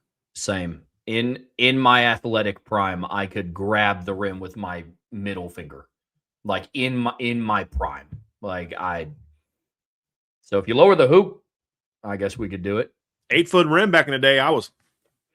I was about to say you catch me honey dipping on an 8-foot rim now, but no. I was Vince Carter on a 7-footer, baby. I can do that thing, I mean, that Nerf hoop. I was I was Dikembe Mutombo when we were on the Nerf. That's who I was. Yeah, no. If Vince said he can dunk, Vince is lying to you, and he's listening to the show right now, and I promise you, he was lying. I'm gonna have to call him up about that one. From Beezer 12, Washing Beard, how many opposing coaches get fired because of Notre Dame this year? Oh boy! All right, so let's look at the schedule. Trev, you got Luke Fickell. I don't think will get fired because of Notre Dame, but Notre Dame could start the demise of Luke Fickell. If Notre Dame comes out and just destroys Wisconsin and they just kind of fall apart, they begin that demise. I mean, Michigan State's coach is new, Purdue's coach is new, maybe Bill Belichick. If they're kind of tired of his act and Notre Dame goes down there and just hangs like a 60 spot on them. Stanford coach is new. Sataki's great. Navy's coach is doing a great job. Mark Cristobal's coach is doing a great job. Brett Lashley's doing a great job. There's 2 coaches in November that you have to keep your eye on, and that's Bill O'Brien and Fran Brown. If Notre Dame does to Syracuse again this year like they did last year, and I don't mean 70-7, I mean just like what the game should have been, which is like 56-7, something like that, then that may be the end of a long season. But honestly, if he's going to get fired the way that football is now, if those 2 coaches are going to get fired next year, it might have already happened before they even played Notre Dame. Yeah. The way that it is. But I would say Bill O'Brien and Fran Brown late in the year, and then early in the year, Luke Fickell, potentially maybe Bill Belichick. And Bill Belichick would be kind of like what happened with Sam Pittman this year. Like they're off to a bad start. The natives are growing restless, and then Notre Dame just goes into their place and beats them like they beat Arkansas last year. Maybe that could be the thing. But even then, he'd be a year and a half into his tenure. You're going to fire the most decorated coach in the history of the NFL a year and a half into his tenure. I don't know if that'll happen. Agreed. Yep. You got another one, Trev? Anybody else? No, For Wisconsin and Luke Fickell, Notre Dame, it won't be because of Notre Dame, but I think Notre Dame, depending on how bad they beat them, would ignite the conversation. And it'll be a conversation with Fickell of like, okay, you just can't lose that bad again. Just can't, depending on what Notre Dame does in the season opener. Outside of that, Bill O'Brien's probably top of the list. Yep. I dig it. From Irish Lions, with the craziness we were seeing in college basketball, what 3 players from the last 20 years would you bring back for one last ride this season? Oh, I mean, are we talking for basketball? Yeah. Well, I'm not a Notre Dame basketball fan, so Yeah. Who even had eligibility left? So a couple things. So first of all, the reason they're justifying bringing this kid back, and there's no justification for it, is technically this would have been his last year of eligibility. He was still within the clock. So that's a bit ridiculous, but I mean, let's remove that aside. So I mean, if you're going to be that ridiculous, then whatever. It'd be Bonzi Wells. I mean, Bonzi Wells. Sorry, that's the Ball State guy. Bonzi Colson. Jaron Grant. And Luke Herringody. How about that? Was Luke Herringody? He was in the last 20 years, right? Time flies. It goes by pretty quick. I think he was, yeah. That'd probably be my three. Maybe a scoring guard, a scoring big, and then just a dude in the post. Yeah. I would bring back Demetrius Jackson. Gosh. I like the Bonzi pick. He was a freak. Like, he was 6'5" with like a 7'2" wingspan. That dude was built crazy, but he was a bucket. And honestly, you just don't have like a true big presence, especially now that Keba Jai's hurt. I'd bring back like a Zach August. I don't think it's a mystery that one of Notre Dame's best big men that people just don't really talk about was on the teams that went to back-to-back Elite Eights. And he was perfect for that team because they could run the offense through him because he was a pretty good passer from the free throw line. He was. And he could run the court. He was really the perfect big man. And yeah, he was good. It's amazing how much Notre Dame has struggled to get post players since then. Wild. Like, it really is. They do have a 7-foot guy signed in the 2027 class, so we'll see what that looks like. Well, they brought in a big kid this year who's got some potential. I forget his name, but you know what I'm talking about, the Tommy something. So hopefully they'll be able to get him. But yeah, it's that whole thing is just disgusting. Just absolutely disgusting. Yep. From A Bent ND, early favorites to be Notre Dame's quarterback, running back, and wide receivers in the 2027 class. It's kind of early, honestly. I'm not really in prediction making mode with any of those position groups. Obviously, with Notre Dame at quarterback, they're kind of starting over a little bit. They're just going out now. They offered Champ Mon this past week, whose real name is Wonderful. Seriously. I'm not saying his name is Wonderful. I'm saying his actual name is Wonderful. His government name is Wonderful? His government name is Wonderful, and his nickname is Champ. So, like, you're going to win, with having a cool first name, whether you go by your real name or your nickname, because most people that have nicknames is because, like, well, what's your first name? It's Bo Thaddeus. Oh, now I get why you go by Bo. I'm with you, But it's a win-win for him no matter what. So yeah, they're going to start offering more quarterbacks in 27. Running back, same deal. There's some guys on the board. I don't know who they're going to get right now. I do like where Notre Dame is at with Julius Jones Jr., Quentin Burrell. I like where they are with. I think it's not Xavier Saab. It's Keon Saab's brother. I always forget his first name because I always want to say Keon Saab. That's what I always want to say, but that's the older brother. The other Saab kid who's a good player. There's a couple receivers that are on the board that I think Notre Dame is in a good position with. That's the scholarship chart. I meant to look up the scholarship offer chart. Let me see here. Where is it? Give me a sec. Let me pull it up, and I'll start going through some of the 27 receivers that I think I like where Notre Dame is at. So I already mentioned Julius Jones. I already mentioned Quentin Burrell. I think they're in a good place with both of those. Travis Fryman is a really good player from Kentucky that they're in a good place with. If they want him and push for him, I think they get him. Xavier Saab is the kid's name. He's another one that I think they're in a pretty good place with. So those are some early kids that I would say I like where Notre Dame's at. Zarek Sidney, I think they're in a good place with, but I don't think I'd put them in his top 2 for right now. So those would be some of the top names to keep an eye on. But it's too early for me to really dive into decision-making mode. And then running back, I'm honestly not sure what they're going to do at running back. Obviously, Amir Brown committed to Nebraska. I don't think they're going to get Keemon Spell. They just went out and thought Lathan Wissington they saw today. They went out and saw Noah Roberts from Arizona recently. So, and they're already hitting 28 pretty hard as well at running back. So it's very early. They're not in any rush to fill up at those positions because they're so loaded at both of them from what they just did that they can take their time and shoot for big fish and good fits. Yeah. Yeah.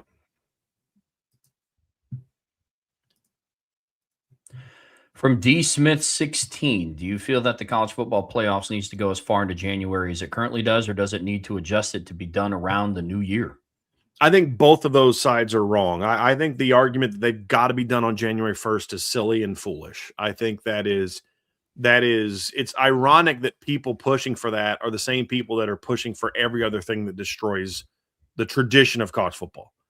Those same people have no problem with Notre Dame USC going away, or right conferences being 18 teams and all this, but that's the hill you want to die on.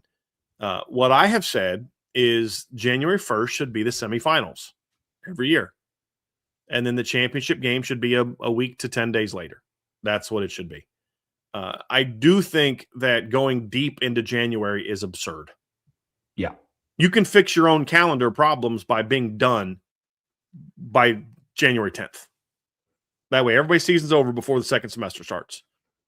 And you're good to go. So I've proposed this already. I've said before, get rid of conference championship games, start 2 weeks later, have your first 2 rounds, and then take a little bit of a time to separate, because then you're going to have a little bit of time between then and January 1st, play the semifinals on January 1st, and then your championship game is a week later, to 10 days later, somewhere within that week to 10 game window is what I would do.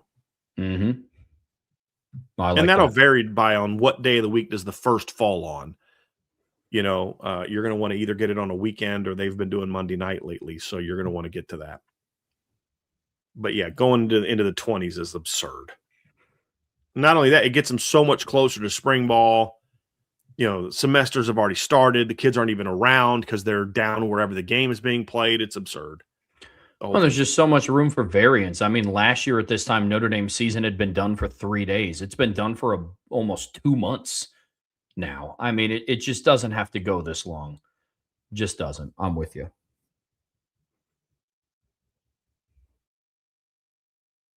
From Andre Tonsel, does it feel strange not having USC on the schedule this year? Honestly, not really for me, because I've been preparing for it for so long that it's just kind of like, okay, it's like knew this was going to happen eventually, and now I don't even care, because I'm so disgusted by who USC is and how they conducted themselves, and I'm like, I don't even want to even give them the opportunity to somehow build their resume on Notre Dame. You know what I mean? And beating them does nothing for you anymore. I mean, how many times have we heard people say this year, Notre Dame didn't beat anybody? It's never, they didn't beat anybody except for USC. They didn't beat any. I've heard USC people say we didn't beat anybody, talking about Notre Dame. So, I mean, okay, fine. Screw all of you. Go take your loser coach and enjoy being mediocre. And then when you've had enough being mediocre, and you realize that, you don't have as much money because a lot of your donors have pulled your money, we can talk about it once you fired your AD and your head coach. But that's the thing for me, Trevor. If it would have just came out of nowhere, I'd be struggling looking at the schedule at USC right now. But I've had 2 years now to gradually build up the anger that I have about how USC has conducted themselves to say, screw them, I don't want them on the schedule anymore anyway. And that's where I'm at. Yeah, I think that's fair. For me personally, I separate those into 2 different conversations. It's definitely strange looking at the schedule, not seeing it on it. They've been on the schedule, I mean, except for 2020, every year of my lifetime, but I'm not upset that they're not. I'm not upset that USC is not on the schedule, but it is strange looking at it and knowing that there's not going to be a battle for the Jewel Shillelagh this year. It's interesting. Yep. Well, I mean, I could argue there wasn't going to be a battle for it anyway. Yeah, very true. Just saying. Yeah. Although they were getting surprisingly closer to losing by single digits. They were getting so close, Trev, to losing by single digits. Yeah. They were. Not going to answer this question, Indy Milton fan, but I do appreciate your super chat. I'm not going to get into surprises about who did or didn't jump into the portal, but I do appreciate the super chat. From Nicholas Grosh, could Stanford be starting to make a big comeback now that Andrew Luck is running the program? Well, I'll say that I don't know, Nicholas. It's such a different world in college football. I don't know what's going to happen at Stanford, but I will say this. It is very clear that Andrew Luck took that job believing he was going to get the backing of the school to do what it takes for Stanford to get good at football, doing it the Stanford way, which is what we believe Notre Dame is doing. They're not going to sacrifice. Stanford's not going to get a kid in who has a 2.2 and a 9.30 just because he can throw the football 75 yards and run real fast, or because he's got an elite pass set, or because he's this or that on the football field. And they don't need to, as we have said time and time again. There's plenty of great athletes that come from all parts of the country, from all races, from all positions, that are not only elite football players or really good football players, but also kids who care about doing things the right way. There's a lot of them. And the notion that there isn't is nothing more than just, I'll just be nice and call it prejudice. And Stanford showed that when Jim Harbaugh and David Shaw were rolling. Marcus Freeman is showing that now. And it's funny, whenever Notre Dame gets good, the first thing they say is, well, they must have lowered admission standards. You're prejudiced. You know what I mean? And that's just being kind. You know what I mean? Oh, they're getting kids from the South? Oh, they must have lowered academic standards. What does that say about you that that's your automatic go-to? There's plenty of kids like that Stanford can get. And Stanford recruited nationally when they were rolling. I mean, they got Paulson Adebo from Texas. They got Chase Thomas from Georgia. They got Blake Luters out of Notre. They flipped them from Notre Dame. They got Alex Carter from Virginia. They went. Wasn't Shane Scott from like New Jersey or New York or something like that? Andrew Luck was from Texas. Yeah. So like they went everywhere to get kids. And if the school supports them, I think they can do that again.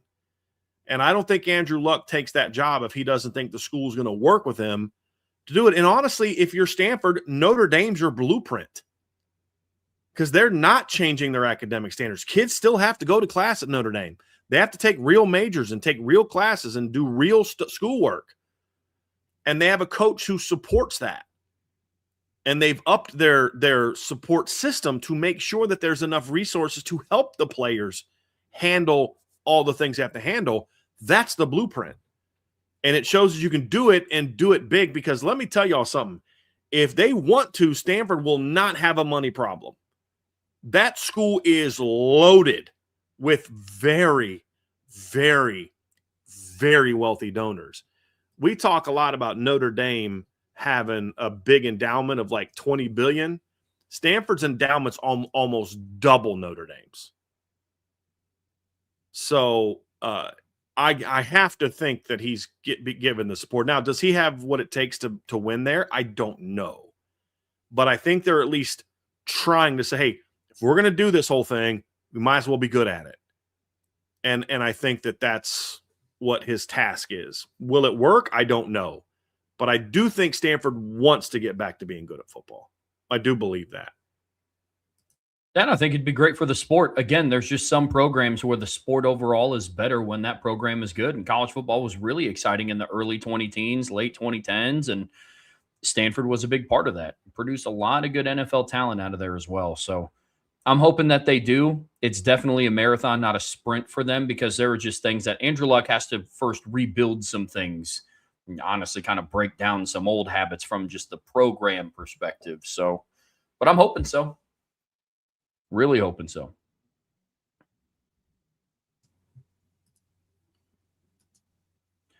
From Beefeater ND, hello, Mrs. Driscoll and Trowbridge. What's up with Chance Tucker? Also, we are getting a lot of rat poison in the preseason rankings. How do we counter that rat poison? Yeah, I have no idea about what's going on with Chance Tucker. I know he jumped in the portal, but I mean, he's going to be a 6-year senior coming off of a major knee injury. I don't know that I ever expected him to kind of jump up. there. Yeah. So, and yeah. I mean, as far as like the rat poison, like, look, and then maybe this is just me. How do you counter it? You don't. I mean, you could formulate the best argument and you could come with facts and it's still going to get spewed out. It's honestly just a patience game. And you can let whoever wants to downplay Notre Dame and talk about conference this and lack elite talent that and plays by a different set of rules this.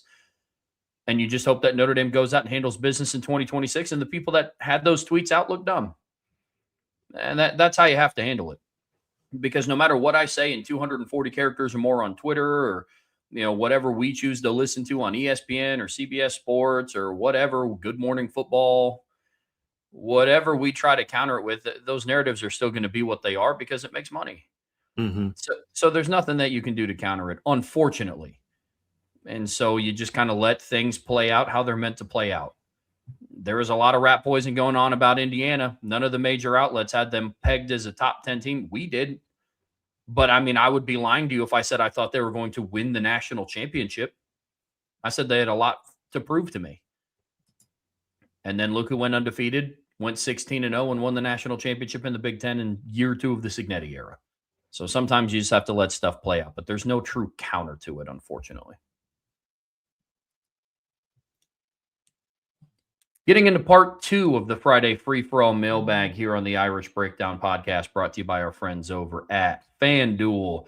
We have Capo Dubose getting us kicked off here. What's your favorite Notre Dame big play the past 30-plus years? My favorite is the Keenan Tatum goal line tackle against USC in 1995. Trevor, have you ever seen that? The Keenan Tatum hit? You got to go look that up. While I'm thinking through things, I want you to look that up right now. That was a monster hit. Another great hit from the 90s was Deke Cooper.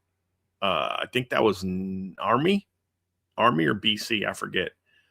But he had a big hit too. But, man, that's a good one. I mean, you've got this 2012 goal line stand again. Yeah, you saw it? Yeah, look at Trev's face. He saw it. Keenan Tatum was a thumper, dude. Like, yeah. Last 30 years, I mean, you've got the goal line stand against Stanford. Look up Deke Cooper's big hit. See if you can find that one. Stanford goal line stand in 2012. I think of, Brady Quinn hitting Samardzija at the end of the UCLA game was a big one. Like, I always think of that play and just how amazing that play was. I thought Brady's scramble against USC was going to be a B1, but then that went the other way. Trying to think of some more favorite plays. I mean, look, one of them honestly was last year, and I know like the when I think of the 2-yard, there was a couple in the same game. The 2-yard touchdown run from Jeremiah Love against Penn State was a pretty big one. That same game, the Christian Gray interception of did you see the Deke Cooper hit? Yeah, that was a thump. You think of the pick by Christian Gray.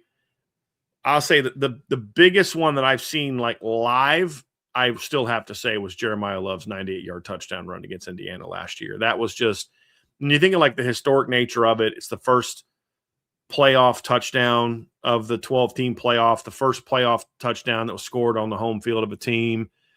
It was a 98-yard run against, the in-state rival, the last team that, now that you look at it now, it's the last team to beat Indiana was that Notre Dame team, so that was a pretty big one.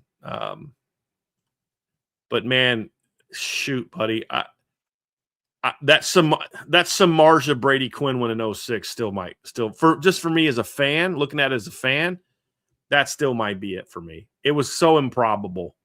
It just was like, I'm bummed they're going to lose to flipping Bruce Davis and UCLA and flipping Carl Doural's the head coach, I believe, at the time. I'm like, how are they going to lose this game? And you're already feeling down because they had just gotten blasted by Michigan a couple weeks before, and like, man, this is terrible. And then Brady's going to go out on a bad note, and then all of a sudden Brady's pump fakes. He runs right. He throws it to Samardzija.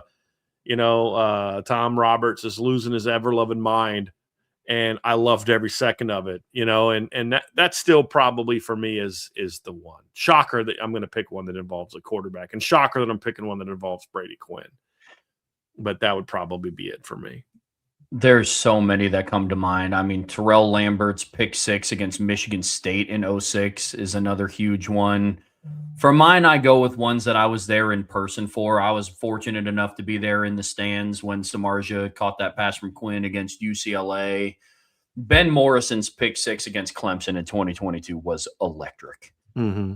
That was nuts. That was one of the louder environments I had been in. I saw Lauren and I were there in 2023 when JD had that kick return against USC. That was big. I was there for Love's playoff touchdown run, the 98-yarder. Gosh. Everything, all factors on the table, I'd probably go Love's 98-yard kickoff return. That or 98-yard touchdown run in the playoffs. That was just, that was cinema. It was amazing. Yep. Yeah, those were some good ones. Golson to Koyak in the rain. That was a crazy play, but that was such an ugly game that it's like that only brought me relief, not necessarily joy. You know what I mean? Like, it was just like, I can't believe you let this team hang around, because that was not a good Stanford team. That was a very, very frustrating game. There's no doubt about that. I'm looking at some of these others. Couple about Zibby from the 05 punt return against USC. So, yeah, Golden Tate diving into the Michigan State band. That wasn't really a play. That was more after the play. So, Kaiser to Fuller. Yeah, that I'll say this. The biggest emotional shift that I've ever seen happen inside Notre Dame Stadium was when Kaiser hit Will Fuller on the post route for a touchdown on the first play of the game for the Notre Dame offense. First play of the game for the offense. It wasn't first play of the game, because remember, just to set that stage again, USC had annihilated Notre Dame the year before, 49-14, and it wasn't that close. Sark called off the dogs of that game. He could have scored 70 on that Notre Dame team. And USC comes out, and Cody Kessler leads them right down the field for a touchdown. And you're just like, here we go again. And put Amir Carlisle in motion. USC bumps their coverage. They're going to go quarters. Will Fuller runs an over top post on what was his name? Dory Jackson. And I'm up top. So I've shared this before, but so like back then, Notre Dame let me film the game, and I would use it for breaking the game down. And so there used to be like a roof up top where you could go up there and the cameras would be there, and you'd go up there and you'd be outside. And Ansel was up there filming the game. And so we never played it for anybody. It was just so I could, use it to break down the game. And could you imagine Notre Dame doing something like that now? No. But so I go up there. She's having an issue with the camera. So I'm going up there. I'm trying to help her deal with it. And it was like, okay, they were kind of coming out of the break. And I was like, well, let me just watch this series from here, because I don't want to get caught, going down the steps and get into my seat in the press box while, the series is going on. So I stood there, and the stadium was like dead quiet. I mean, they're coming out of a kick return. And they're down 7-0. And then you could hear, as the ball left Kaiser's hand, you hear this slow crescendo of sound. And the minute Kaiser or Fuller catches that ball, that place went nuts. And of course, Notre Dame went on to win that game. I've seen that happen before at other stadiums, not for Notre Dame, but for Notre Dame, that was the wildest 5-second reversal of quiet to loud that I've ever seen. Because like even the touchdown from Jeremiah Love, there was still a buzz in the stadium from Xavier Watts' interception. Like that big play was like, okay, let's see what the offense can do. It wasn't loud, but it's like there was some excitement of anticipation where that moment was just like, oh God, we're going to get killed by this team again, aren't we? And then the place goes nuts. That was other than the Love run, that was the loudest explosion that I've ever heard from the Notre Dame fan base in a game. That was pretty awesome. That was pretty awesome. Oh, that's sick. Yeah, that was cool. That was really cool. That's I meant to pull up this one. Excuse me. From Andre Tonsel, I won't care about rankings until the last CFP ranking show. My words. I get it. I get it. For Jordan Schreiber, think KK could have been a Tyree or Lindsey type producer for Notre Dame this year at receiver, or didn't have the same skill as these two, even if he had their speed, or is KK not nearly as fast? Well, I don't really think that any of those things are necessarily directly true. He's not as fast, but I wouldn't say he's like not nearly as fast. I mean, he's fast. I think KK's biggest thing is, number one, there's just better players in front of him, especially the Z. Number two, KK always had issues with play strength, and that hurt him. It made him a little bit limited in what he could do, and I think that played a role in Notre Dame maybe not trusting him to be able to go out and make plays in some of the bigger moments. I think that played a part in it. The reverse type of thing with Lindsey, that's just more of Mike Denbrock just doesn't run that stuff. He just doesn't like to run that stuff. Part of that is because those plays, the jets and the reverses, aren't quite as effective as they used to be. They can still work in the right offense. You see it still. But because defenses are spread out more, it's just harder to trap teams in like a reverse the same way, a good team the same way. You can still do it, but you just got to get a little bit more creative with it. But I just don't think, and I liked KK. I still do. I just never thought he was that good, that he was as good as Lindsey and Chris Tyree with the ball in his hands. I just never thought he was. He was good. And I said all year, I thought he should have played more, but his loss was not one that I took as devastating as other people. I just think he was going to get passed up. Elijah Burris was going to pass him up this spring. Caden Finley was probably going to pass him up. And then, of course, Notre Dame wanted to go out and get guys like Mylan Graham, and he was definitely going to get passed up by Mylan Graham. So that's just my 2 cents on that. I get that. I get that completely. I mean, it's tough if you're a gadget wide receiver, but your gadget is just being really fast. Mm-hmm. Like that's tough in any off. I mean, even Will Fuller, I know he was a fast guy, but we saw in 2014 his ability after the catch. I mean, the amount of touchdowns he scored on just quick little tunnel screens, bubble screens, things like that. KK Smith, it's just tough. And to your point, playing weight. I mean, going into his senior year academically, he was 175 pounds. I mean, that's tough. That and health. So I get it. Yep.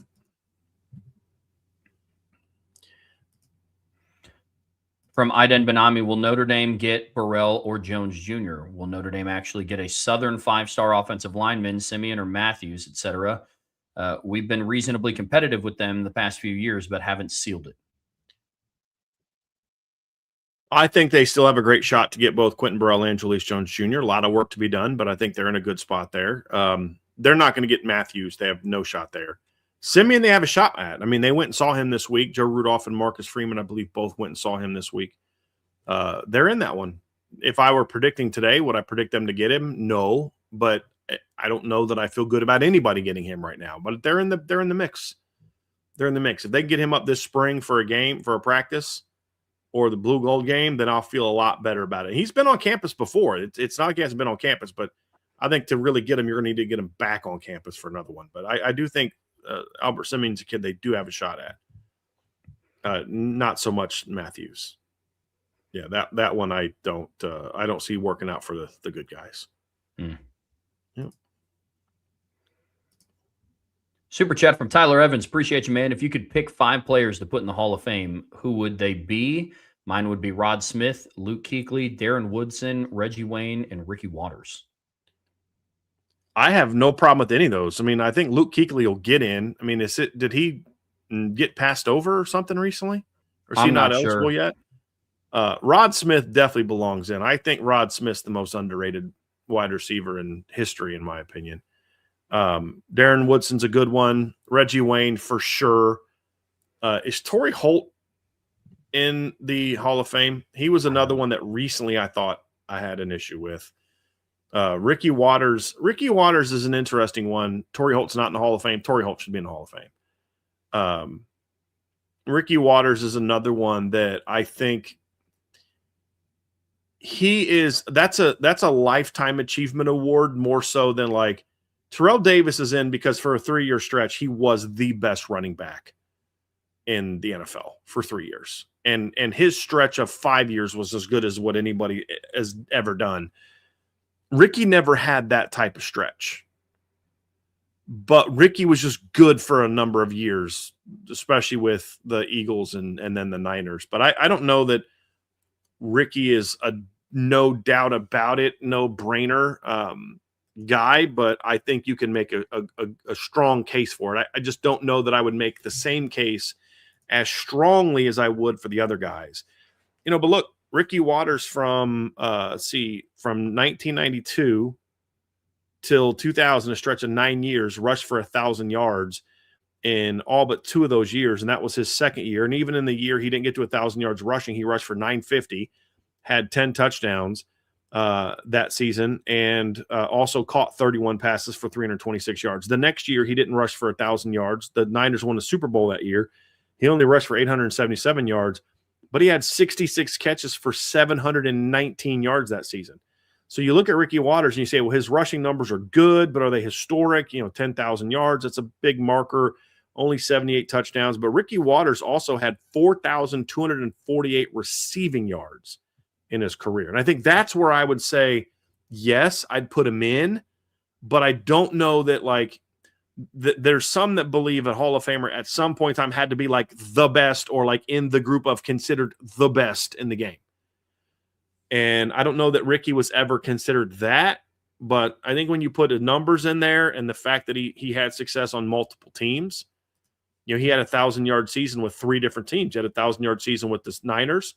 He had 3 straight 1,000-yard seasons with the Eagles, and then had 3 straight 1,000-yard receivers, 3,000-yard seasons with the Seahawks. And you're like, okay, that guy was a pretty good player. And then had an injury the next year that ended his career. He retired at 32.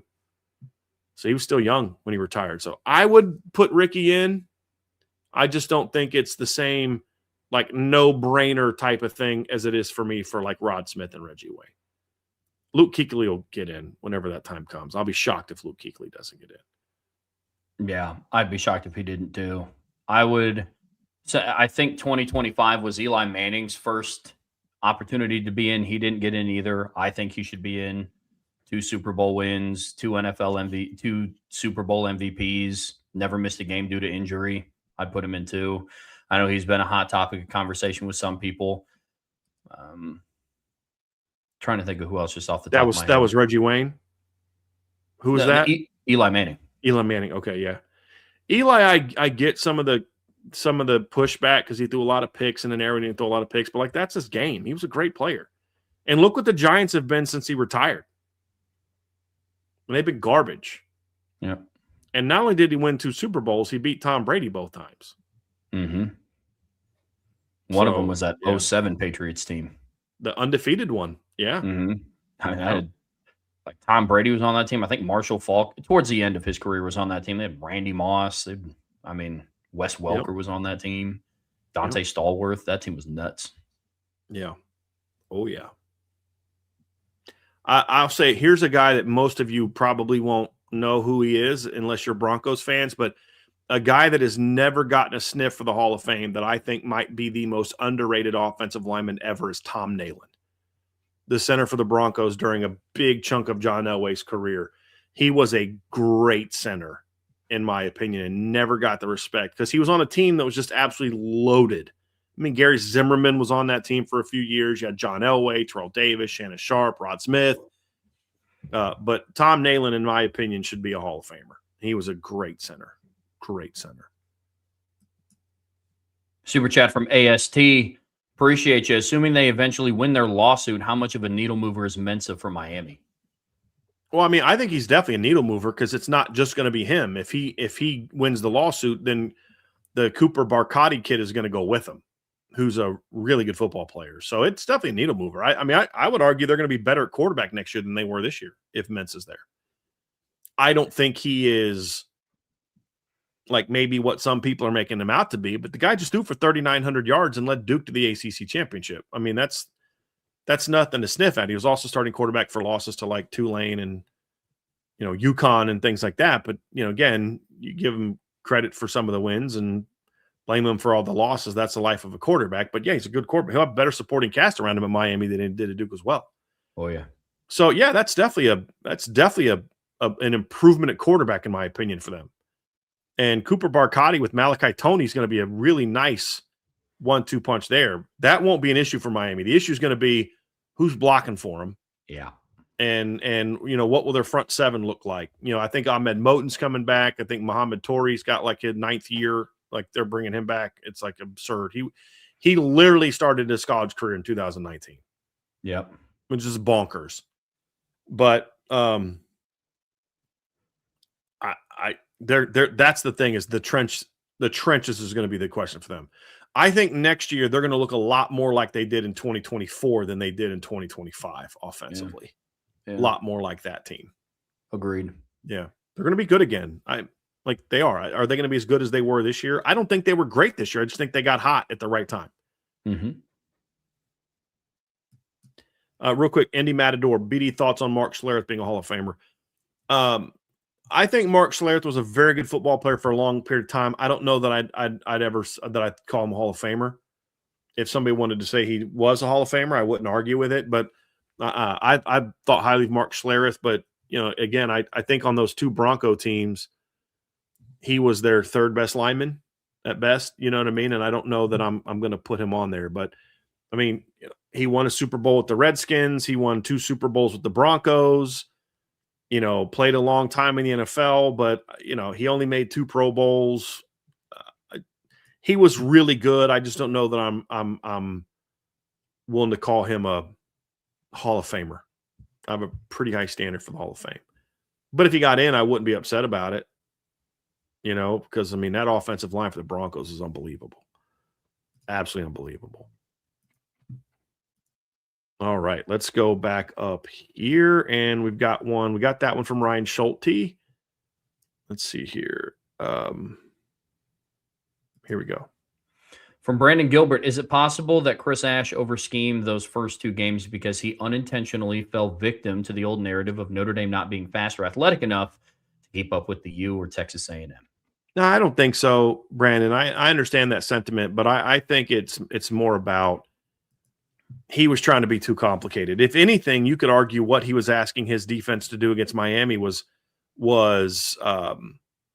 more about, he was asking them to do a lot. They were having to make reads and react and flow, and you had to be pretty athletic to do the things he was asking them to do. So I don't think that's it. I think it was more about, I'm a smart guy. I've got smart kids. Let me have a real complicated system that has answers for everything. And I've found coaches that try to have answers for everything within the point of a play end up getting in situations like this. Having answers for everything to me is more of, if you're going to do this to us, we have counters to that. Not necessarily on every play, we've got the perfect answer for whatever you're doing. With college kids, that's going to put more on their plate than they can handle. Yeah. And I think it was more of that. I don't think, because he had been there since January. If he thought that, then he should be fired for incompetence.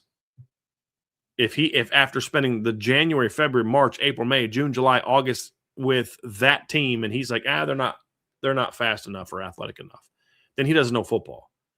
And I'm confident that he knows football. So I don't think that was it.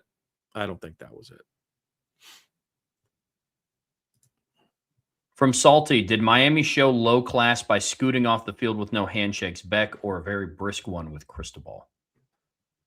No. I think people are just looking for ways to criticize athletes after they just played a championship football game. And I think if you are that person, then you've never been in that type of environment before.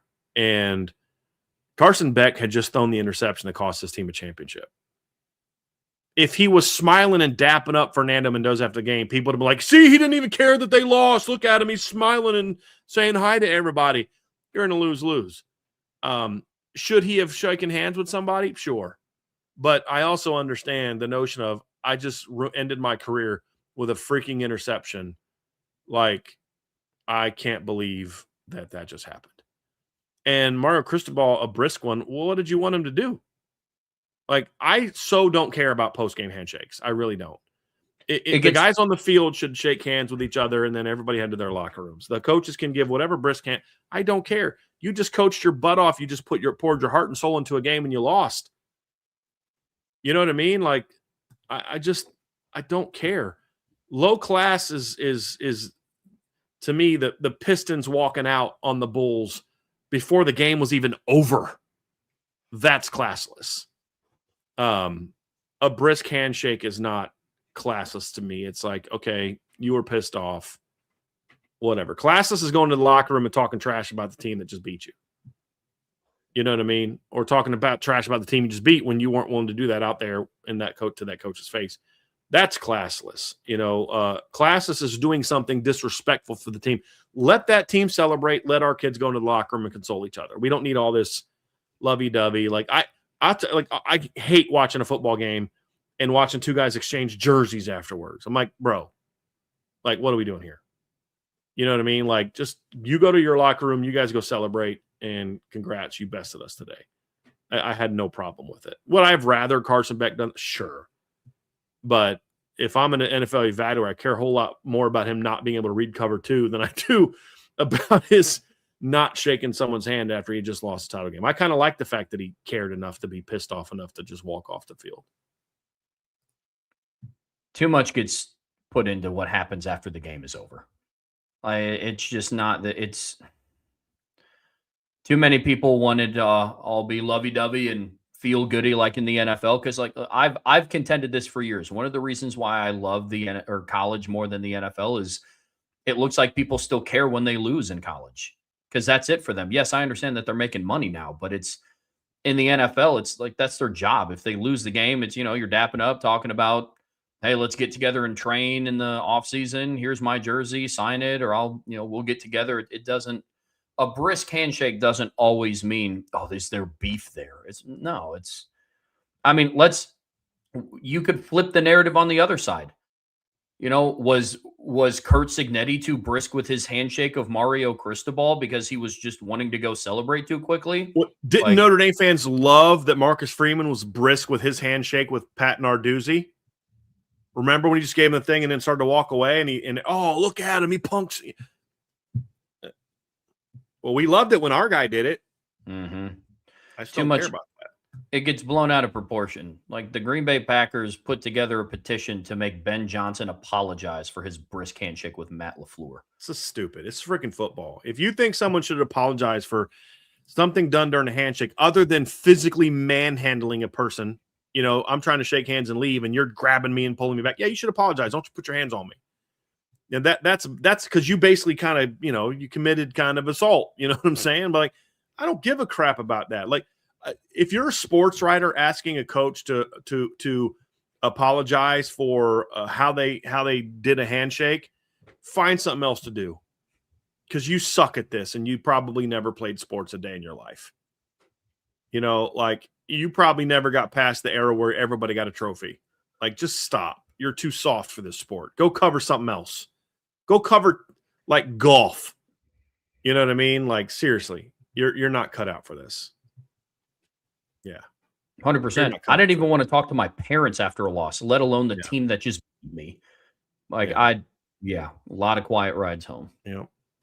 Again, there are things you can do after a game that are classes. As I mentioned, the Pistons and the Bulls, when everybody but John Sally just got up and left before the game was over, that was classless because you just got your butts kicked and you were trying to make it about you.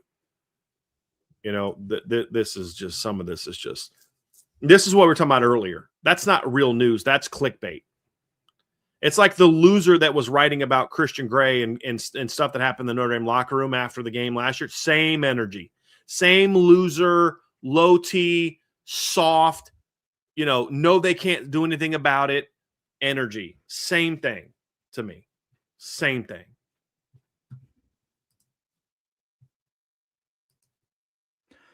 Another one from Salty. Of the schools with newly hired coaches, which will see the greatest improvement in year one? Florida, Penn State, Auburn, Virginia Tech, LSU, or South Florida?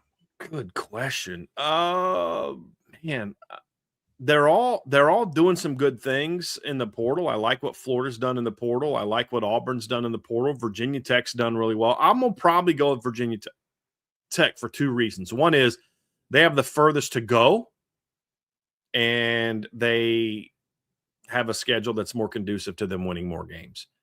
I mean, USF won 9 games last year. I mean, how much better do you expect them to improve?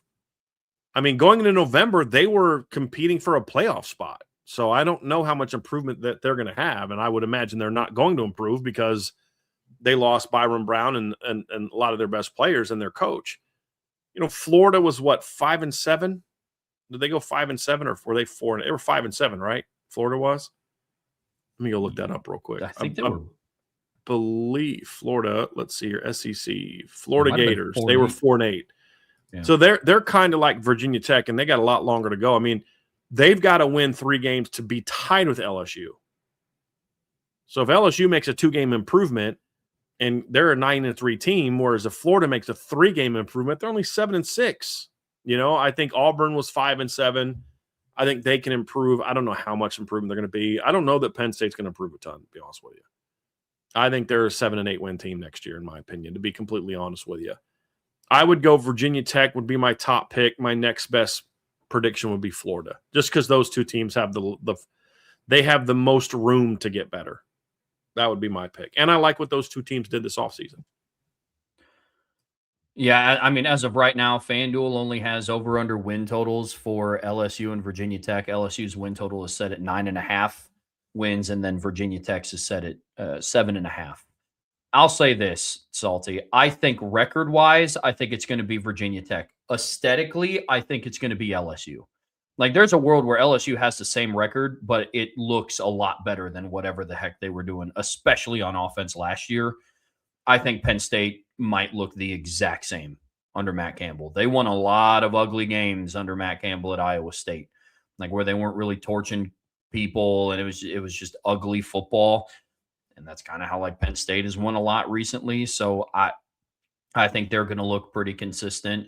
Record-wise, I would probably say Virginia Tech and Florida. But again, aesthetically, I think LSU, even if they go 9-3 or 8-4, it's going to look a lot better than what it did in 2025.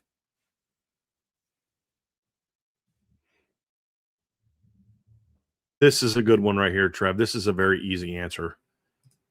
From Salty, is there another actor that would have been a better choice for Iron Man than Robert Downey Jr.? Not even close. I'm not a big Chris Evans fan in like any other role he's ever played, but I think they also nailed that one as well. He was, I think, the perfect Captain America. But the most perfect role I have ever seen for an actor was Robert Downey Jr. playing Tony Stark. Like, perfect. Anyone can play Iron Man. Iron Man wasn't perfect for him. Tony Stark was perfect for him. Agreed. Yeah. Agreed completely. He fit the role perfectly. Yeah. Like Robert Downey Jr. to Iron Man to me is what Christopher Reeves was with Superman. Yep. I mean, it's just you look at him, it's like great answer. Yes. Yeah. I mean, that is Superman. That's what Superman was supposed to look like. 100%. 100%. Yes. There was no better. I think Chris Hemsworth, the Store, is a great pick. That's the thing is they casted, with the exception of the Black Widow, right? I just don't buy Scarlett. And I'm not one of those guys that's like, I didn't get offended when like all the girls in Endgame went and beat up guys. Like, it's a freaking superhero movie. That's where you draw the line on believability, is that a bunch of female superheroes can't kick butt. Like, I had no problem with that. I do have a little bit of a problem when someone who's like 5'2" and a $105 is, and just a normal human with no superpowers is doing what she did. That I found a little, like, I didn't think, because she seemed to be taller and, you know, more athletic in the movie. That was the only one that I didn't think was cast super great. In the original Avengers. You may disagree with that, but yeah, that's like even when they made the change from Terrence Howard to Don Cheadle, I thought that was an improvement over just the character. I thought Don Cheadle just fit better. You know what I mean? I thought they cast the original ones very well. And even Vision, like I thought Vision was cast very well with Paul Bettany. I think their original casting was excellent. Oh, it was great. Yeah. I was a big fan of the casting just throughout the Infinity Saga. Yeah. I thought that was great. I thought Tom Hiddleston was great as Loki. Chadwick Boseman is black as T'Challa. Yeah. Yep. Yeah. I thought it was great casting. Yeah. I really, other than Scarlet, or was it, I keep saying Scarlet Knight, other than the like I said, Scarlett Johansson's, what's her name? Like Natasha. Yeah. That's the only one that I kind of had a little bit. And honestly, like Jeremy Renner doesn't look like Hawkeye looked in the comics, but I thought he played that role extremely well to where the look stopped mattering to me. Like his first dialogue. Yeah. So I thought that they nailed Samuel L. Jackson as Nick Fury was great. Oh, that was, again, that's another perfect fit because not just the look, but the personality. Mm-hmm. I agree completely. I mean, that was something that to me added to the greatness of that franchise early on was that. Yeah. Yeah. That was good. Somebody said Christian Bale was the best Batman. From an acting standpoint, probably. As a kid, I'm still partial to Michael Keaton just because that's the Batman I grew up on. Sure. You know what I mean? And they were a little darker, I kind of like that. I got to go with Michael Keaton. I think from who was the better actor, Christian Bale, but I liked the original Batman better. Michael Keaton's Batman's better than any of the others. Yeah, I think Christian Bale was the best Bruce Wayne. Again, when you're talking about Batman, like Christian Bale, I thought played Bruce Wayne great. You needed a rich, arrogant, you know what, and Christian Bale, I think, personified that very, very well. Michael Keaton was a little too likable. Exactly. Bruce Wayne. Exactly. Yes. Yeah. Yep. Yeah. Natasha Romanoff. Yeah. Somebody Irishman 7114. Natasha Romanoff in the Marvel universe is only like 5'6" or 5'7" and 130.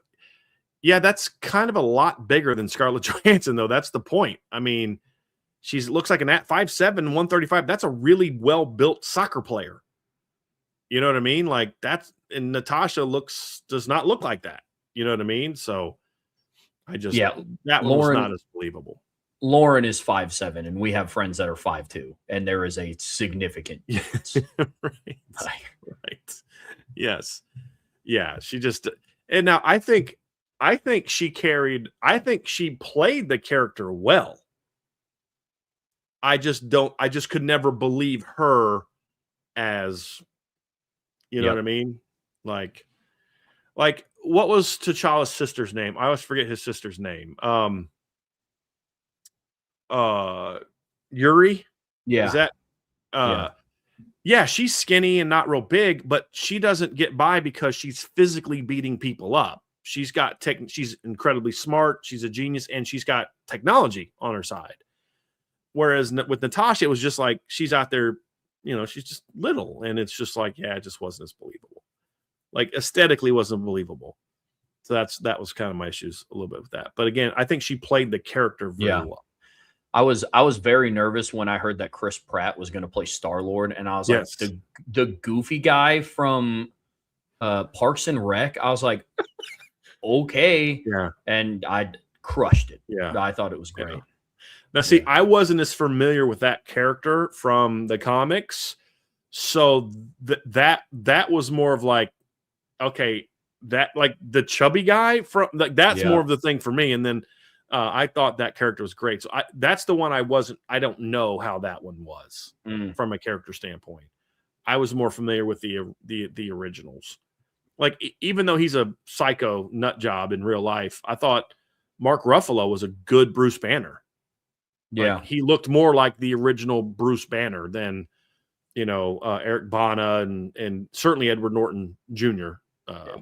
Because when I think Bruce Banner, I think of Bruce Banner from the TV show.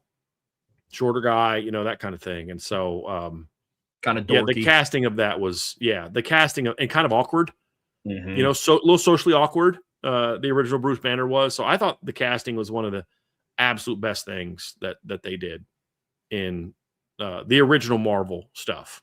Yeah. Well, actually, the original Marvel movie that I remember, I also thought cast great. The first Marvel movie I remember is Blade. And I thought Wesley Snipes was the perfect person to play Blade.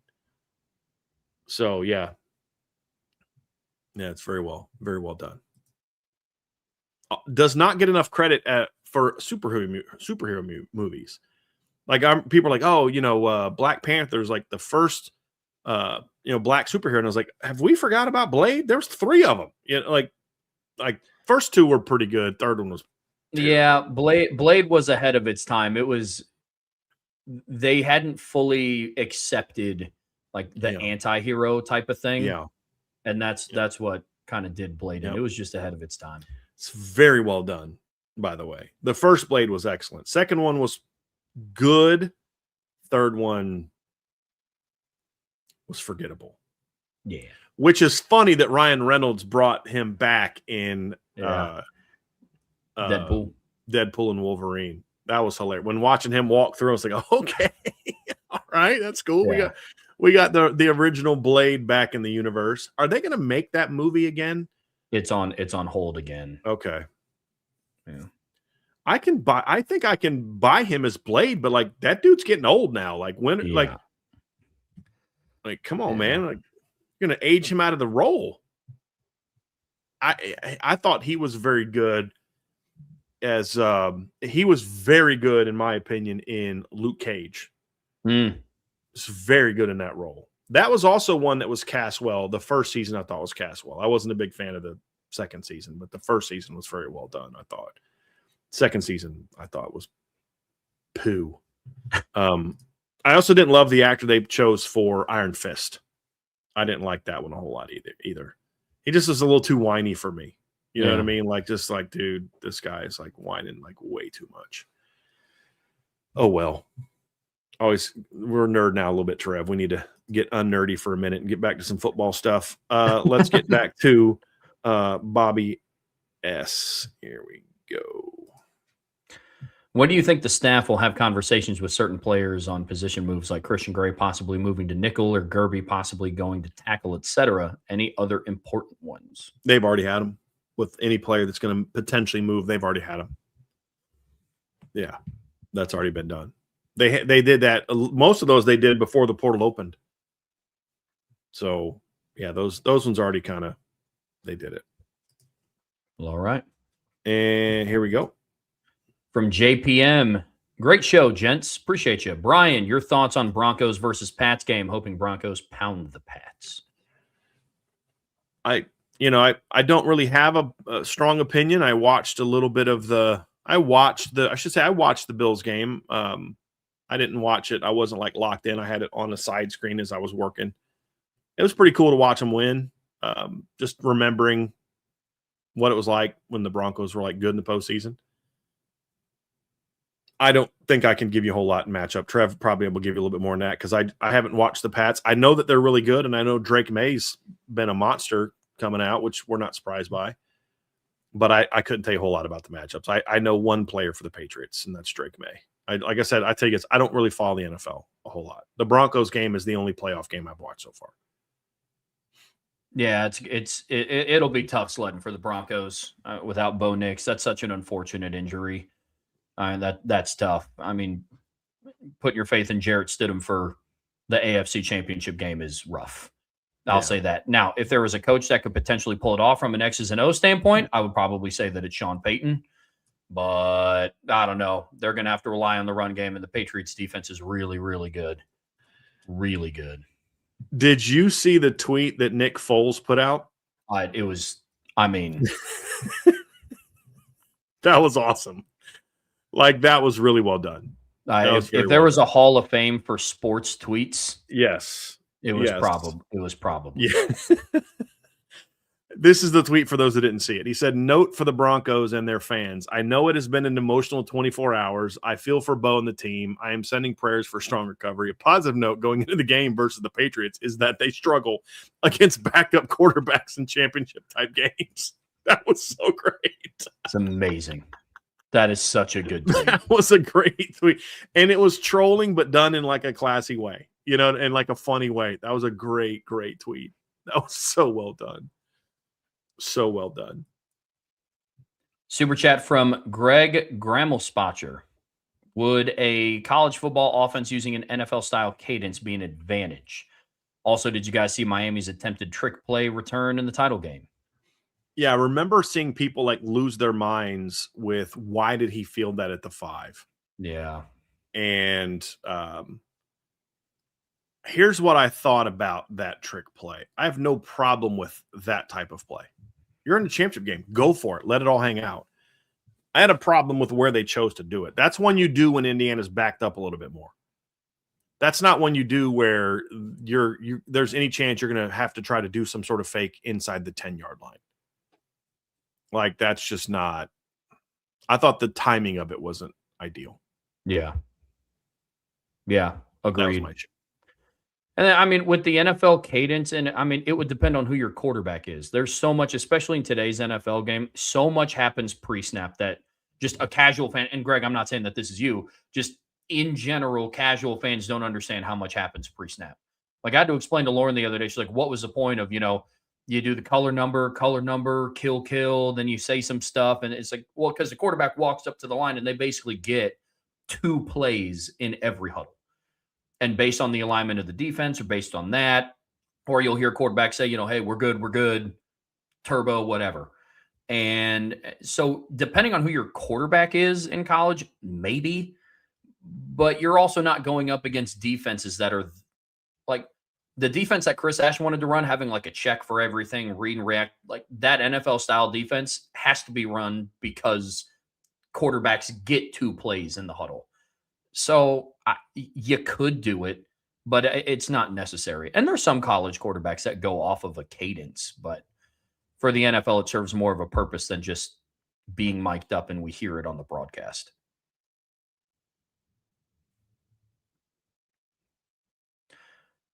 Super chat from Tyler Evans. Appreciate you, Tyler. Who's going to have buyer's remorse with their new head coach?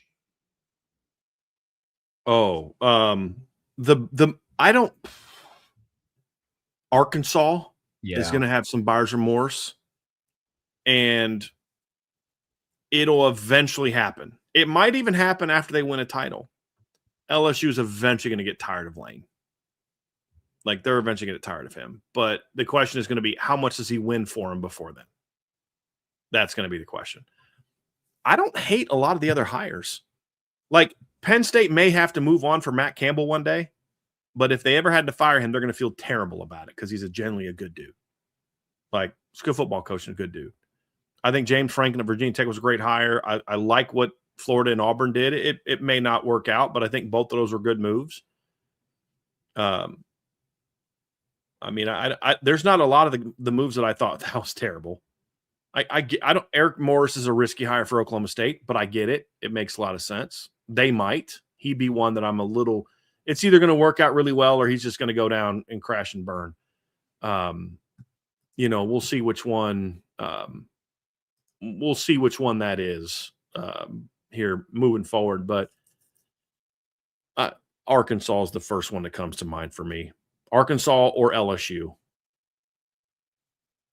But Lane also has a lot of potential to win big at LSU also. This isn't like he's going to suck at LSU. It's just like if he doesn't win, he will grate on you hard. Yeah.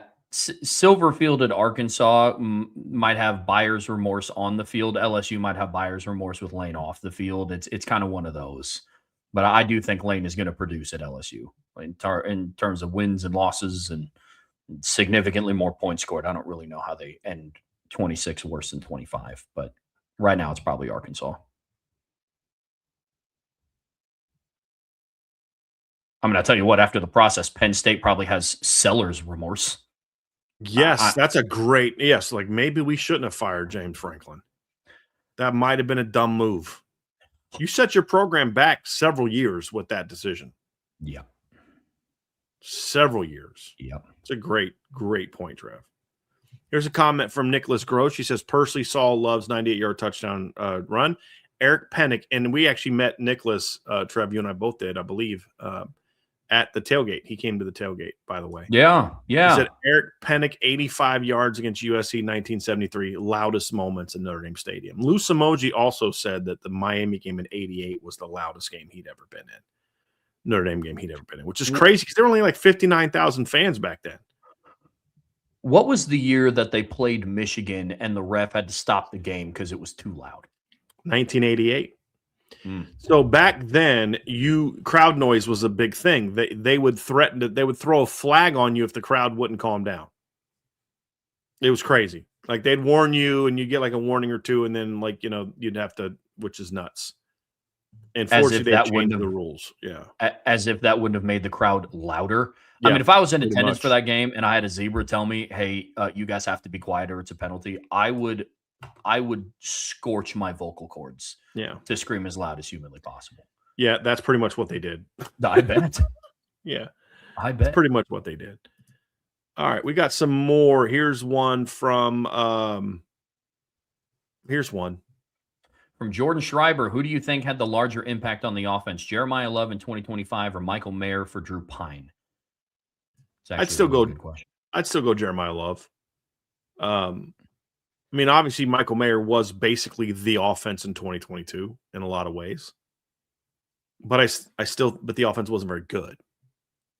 I think Jeremiah Love helped fuel what was the best offense in Notre Dame history statistically, from a points and a yards per play standpoint, and I think he had a big role in that. I think the only argument that I would say that I'd listen to is that if you took Jeremiah Love off this offense, it's still pretty good because of Jadarian Price. If you took Michael Mayer off the 22 offense, it's a joke. So maybe he was more valuable, but I still think Jeremiah Love had more of an impact. Jeremiah Love did a lot to mask some of the issues on the offensive line this year. And you take someone like him away, JD still would have been effective. I don't know how effective, because there were some just areas where the offensive line were just flat out missing assignments, blocking the wrong guys, playing with bad technique. Whereas even with Michael Mayer, I talk about how bad that 22 offense was. And it's just like they had no passing game with him. I agree. You take him out, and I mean, the little to no passing game they had would have been zero. But yeah, I would still go J Love, just because of who they were as individual players as well. I mean, Jeremiah Love won the first Doak Walker Award ever in Notre Dame history. So, yeah. Getting into part 3 of the Friday Free-For-All Mailbag here on the Irish Breakdown Podcast, brought to you by FanDuel. We got another one in here from our guy, Salty Virginia Peanuts.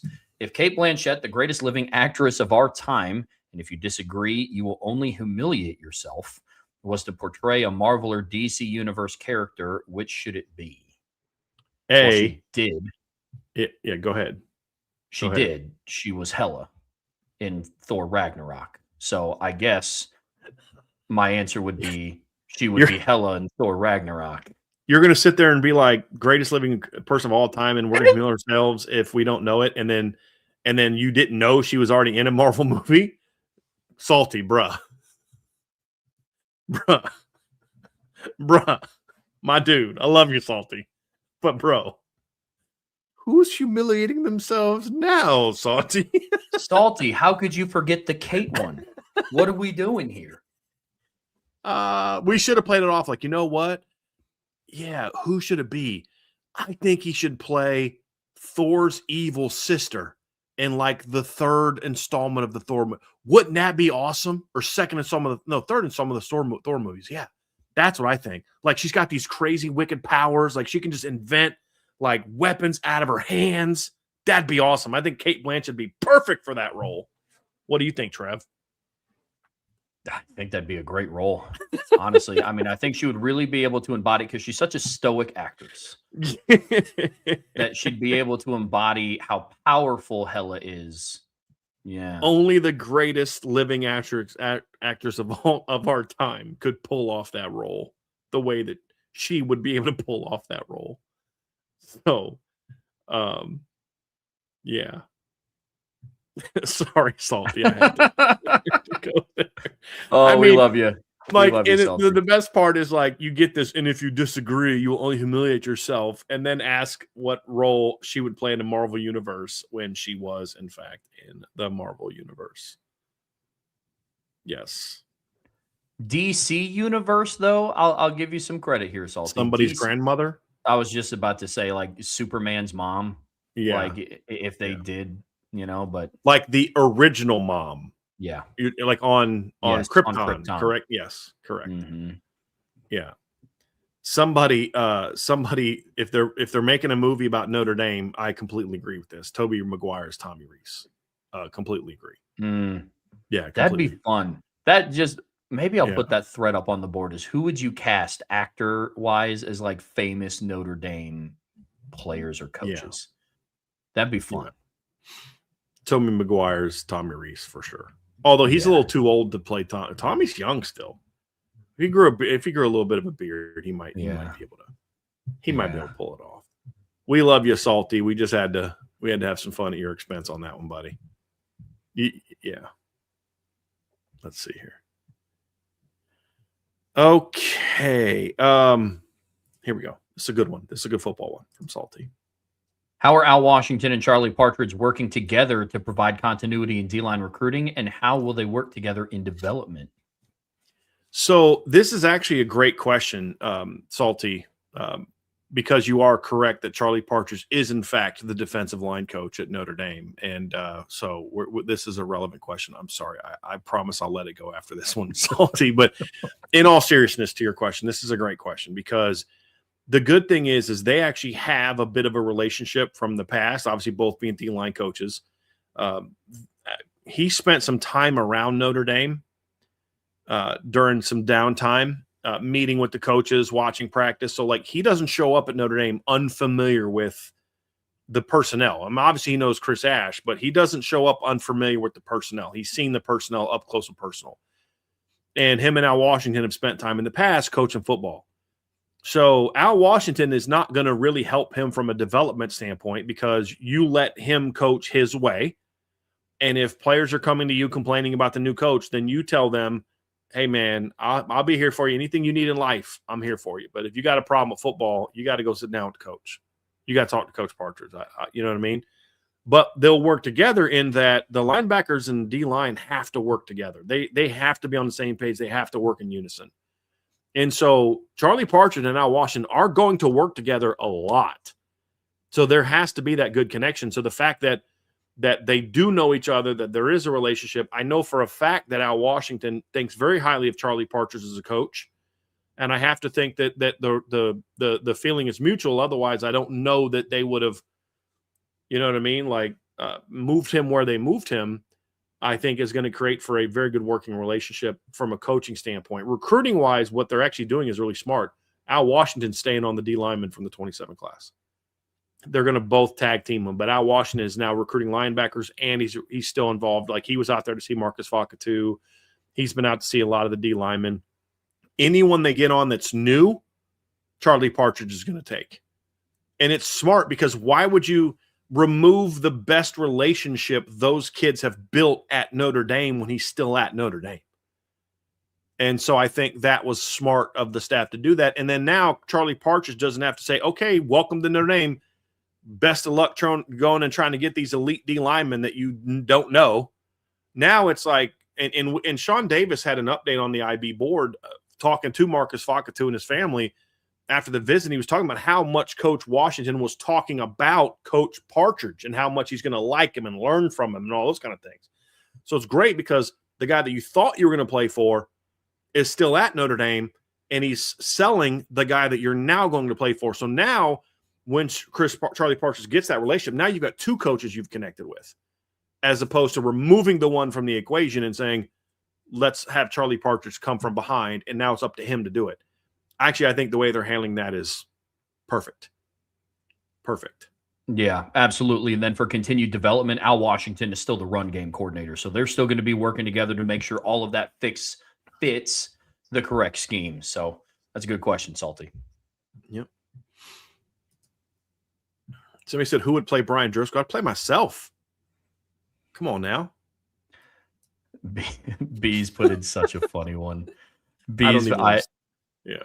Yeah. Well, for about who would play me, he said Randall Parks. That's the guy Yeah. that played Asian Jim in The Office. Yeah. Yeah. Which was, by the way, one of probably my he was also in Fresh Off the Boat, which I thought was pretty funny. Mm. But that was my favorite opening. My two favorite openings, that one was my favorite. And then the other one was when Jim walks in and he's playing Dwight. Yeah. Two favorite Office openings were those two. Michael! Bears beats Battlestar Galactica. Identity theft is not a joke, Jim. Michael! Yeah, that's very well done. If Randall Park was going to be in a Marvel character, who would it be? Maybe something like an FBI agent or something like that. You know, that would be my guess. Love you, Salty. I can't help it, man. It's just too much. Oh, that's awesome. Let's see here. Got a super sticker in here from Irish in Florida. Appreciate you. Yeah, very much. From Bobby S., who are some of the must-gets in this 27 recruiting class? And how are we doing with those said recruits? Who are some other 27 recruits we are in a good position with? What position is most important? Well, the second part, the last part of those class. So I'll tell you who I think are the some of the must-gets and how they're doing and other 20s. I'm not going to go through the whole board. So I'll give you the first answer and what position is most important. I do think receiver is very important in this class. I think linebacker is very important in this class. And I think following up last year's D-line class with another elite D-line class is incredibly important. You know, it's great that you got last year's elite D-line class. I think another one is necessary to just start stacking those classes back to back. So that would be my most important one. But as far as some of the must-gets, I'll just go by position. I told you earlier, I don't know who that is at running back right now. Wide receiver, there's two, Quentin Burrell and Julius Jones Jr. If you can get those two kids, you have to get those two kids. One's a local kid, the other one's a legacy. And you can't sell the legacy part, but what you can sell is, dude, look at what we're doing at quarterback. We've got CJ Carr. We got Noah Grubbs, who's, you know, in the state you playing was Mr. Football this last year. We got Teddy Gerard, who's a big time talent, you know, and you got to sell that. At tight end, you've got to get one of Jackson Dollar or Seneca Driver. You know, I think they want to take two again. I think you could actually throw Grant Haviland in there. I think you need to get one of those three. You know, again, just because you're tight end and you've got to stack up those classes. Defensive line, Marcus Fakatu is the biggest must get in the class. I mean, I think he's at the very top. I think Braden Parks is a very important player in this class as well. You know, getting Marcus Fakatu and getting Braden Parks at D tackle would be massive for Notre Dame. And I think you need to have success at defensive end. I'm not someone who says must-gets are only like one guy. Sometimes you can have 3 or 4 must-gets and you got to get 2 of them. And I think that's kind of the case for me at defensive end. Zyron Forstall is a kid that they're very high on. They like him. KJ Green from Georgia is a kid that they're very high on. Obviously, they lost out on DJ Jacobs. But you got Abraham Cisse is a really talented kid from PA. He is absolutely, in my opinion, in that group of must-get players. Mekhi Brown's a kid that they just offered. I'd kind of throw him in that conversation. A big 6'6" kid from Connecticut, really talented, top 100 caliber player.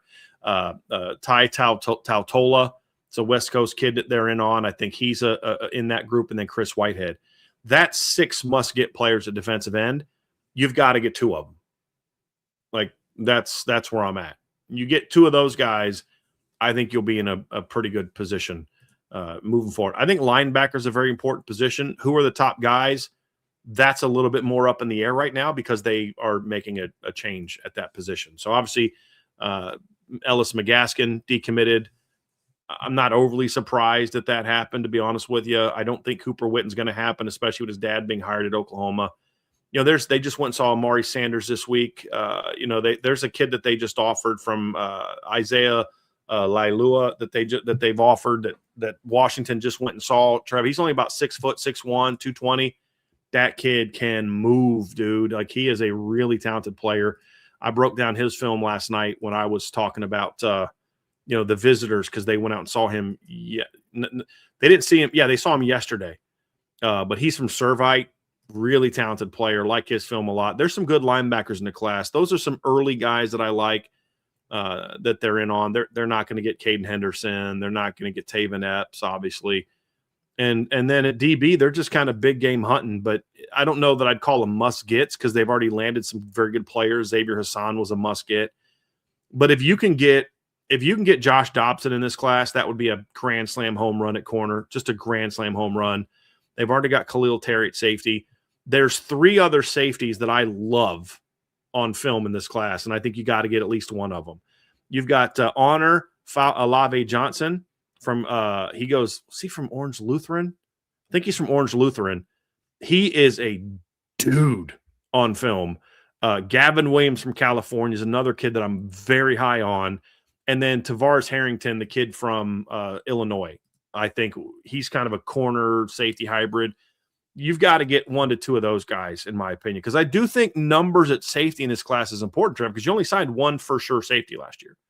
Nick Reddish might end up playing a lot of nickel. So I think getting another strong safety class, and you did lose a lot of safeties. You lost Jadon Blair from this past year. You lost Tabron Benny Powell. You lost Ben Minnick. You're probably going to lose a Don Schuler after this season. If you get Tay Johnson back in 27, that's going to be your last year of having Tay Johnson, barring injury. And Luke Talich is done after this season. He's played 4 years at Notre Dame after this season. So I think a deep class at safety of impact players would be good. And you give me 2 of those 3, those are guys on the board now. I feel good about it. Now, again, there's going to be some other guys that end up being on the board that aren't there right now that go to this category, but those are just some of the 27 names that I would go through just quickly and say are names that you need to know. Like, these are guys that are going to determine how good this class is going to be. Right on. So, yeah. Yep. From Acupuncture, I hope Indiana puts some hidden treasures for Miami to find in their own locker room for years to come. That's a little jacked up and a little dark. little dark. Well, and plus, when's the next time they're going to be in their own visitors' locker room?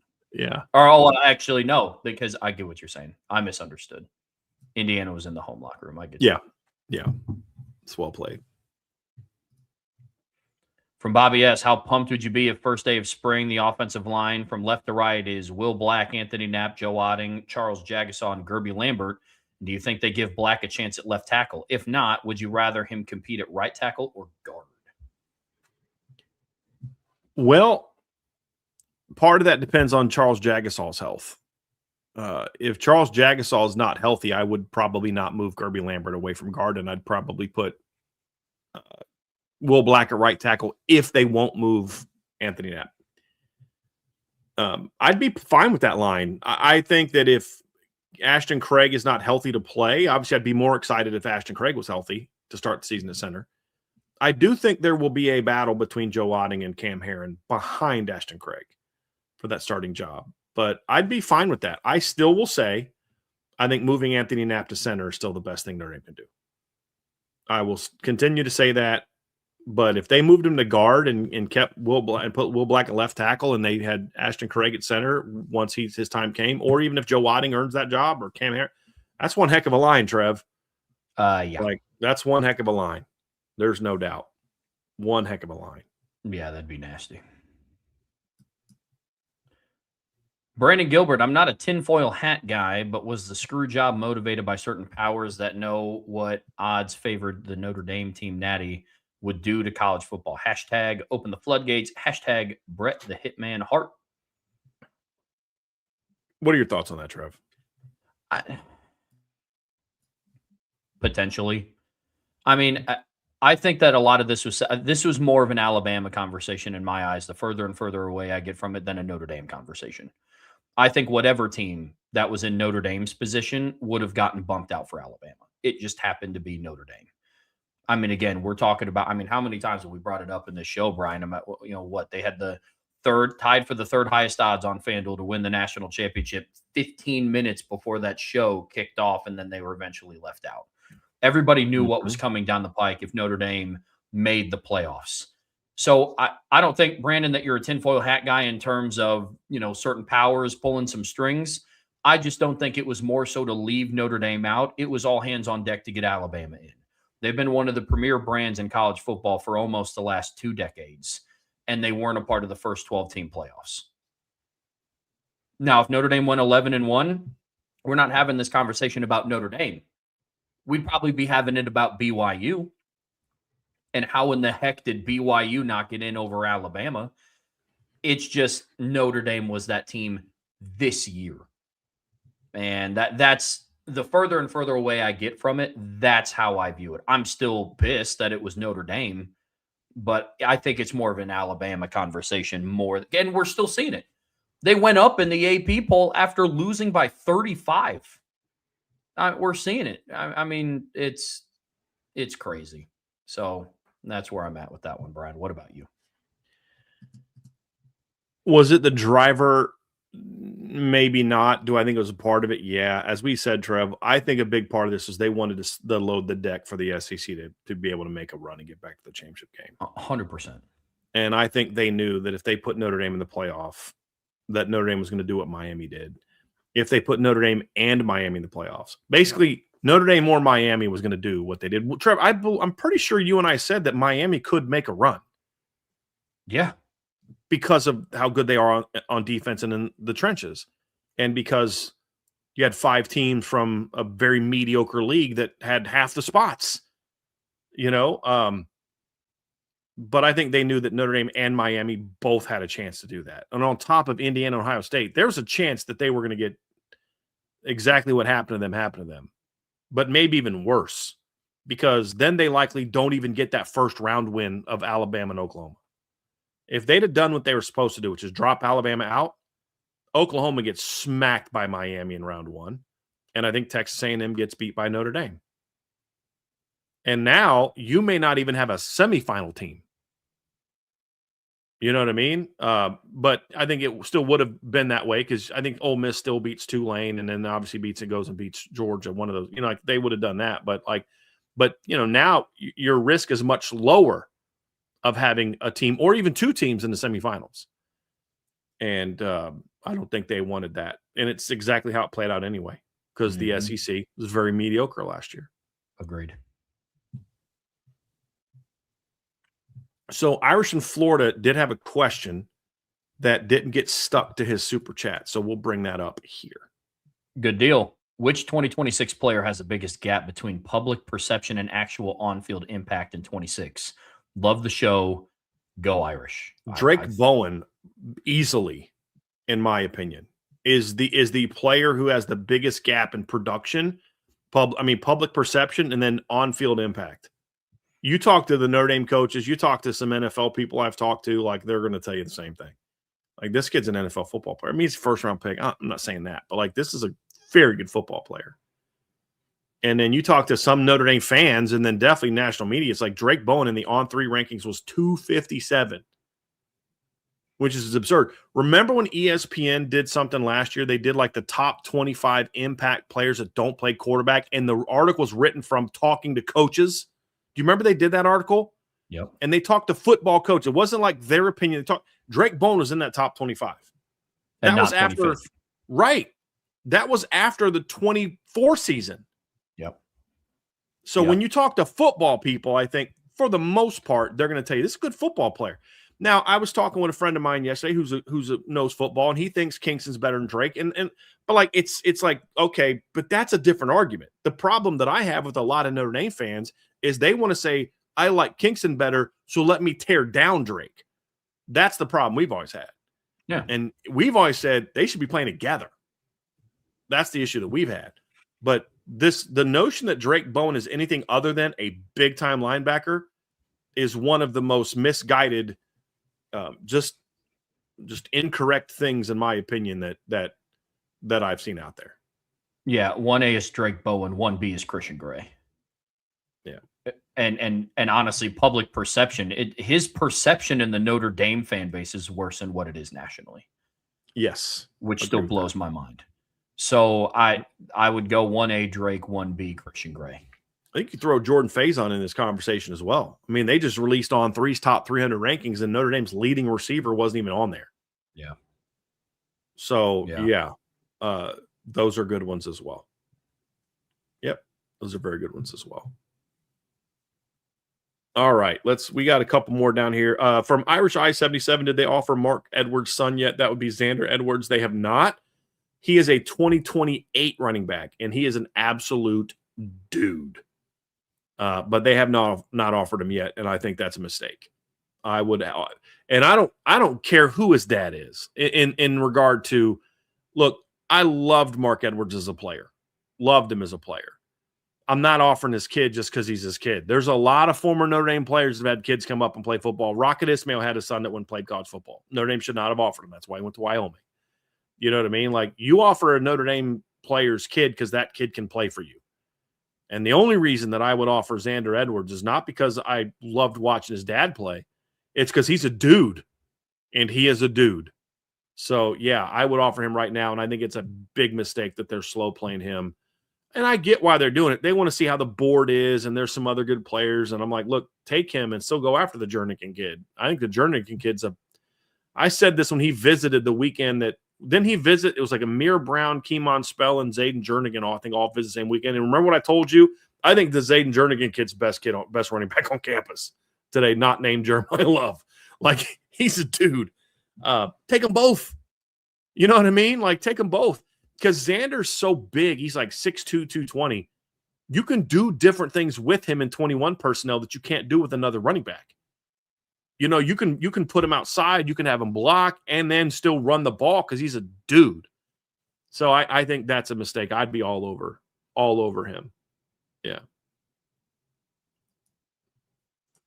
From Jay Melvin, Brian, in your opinion, will Notre Dame have back-to-back top 5 recruiting classes? Yeah, I do think they'll have top 5 back-to-back. Yeah. I do.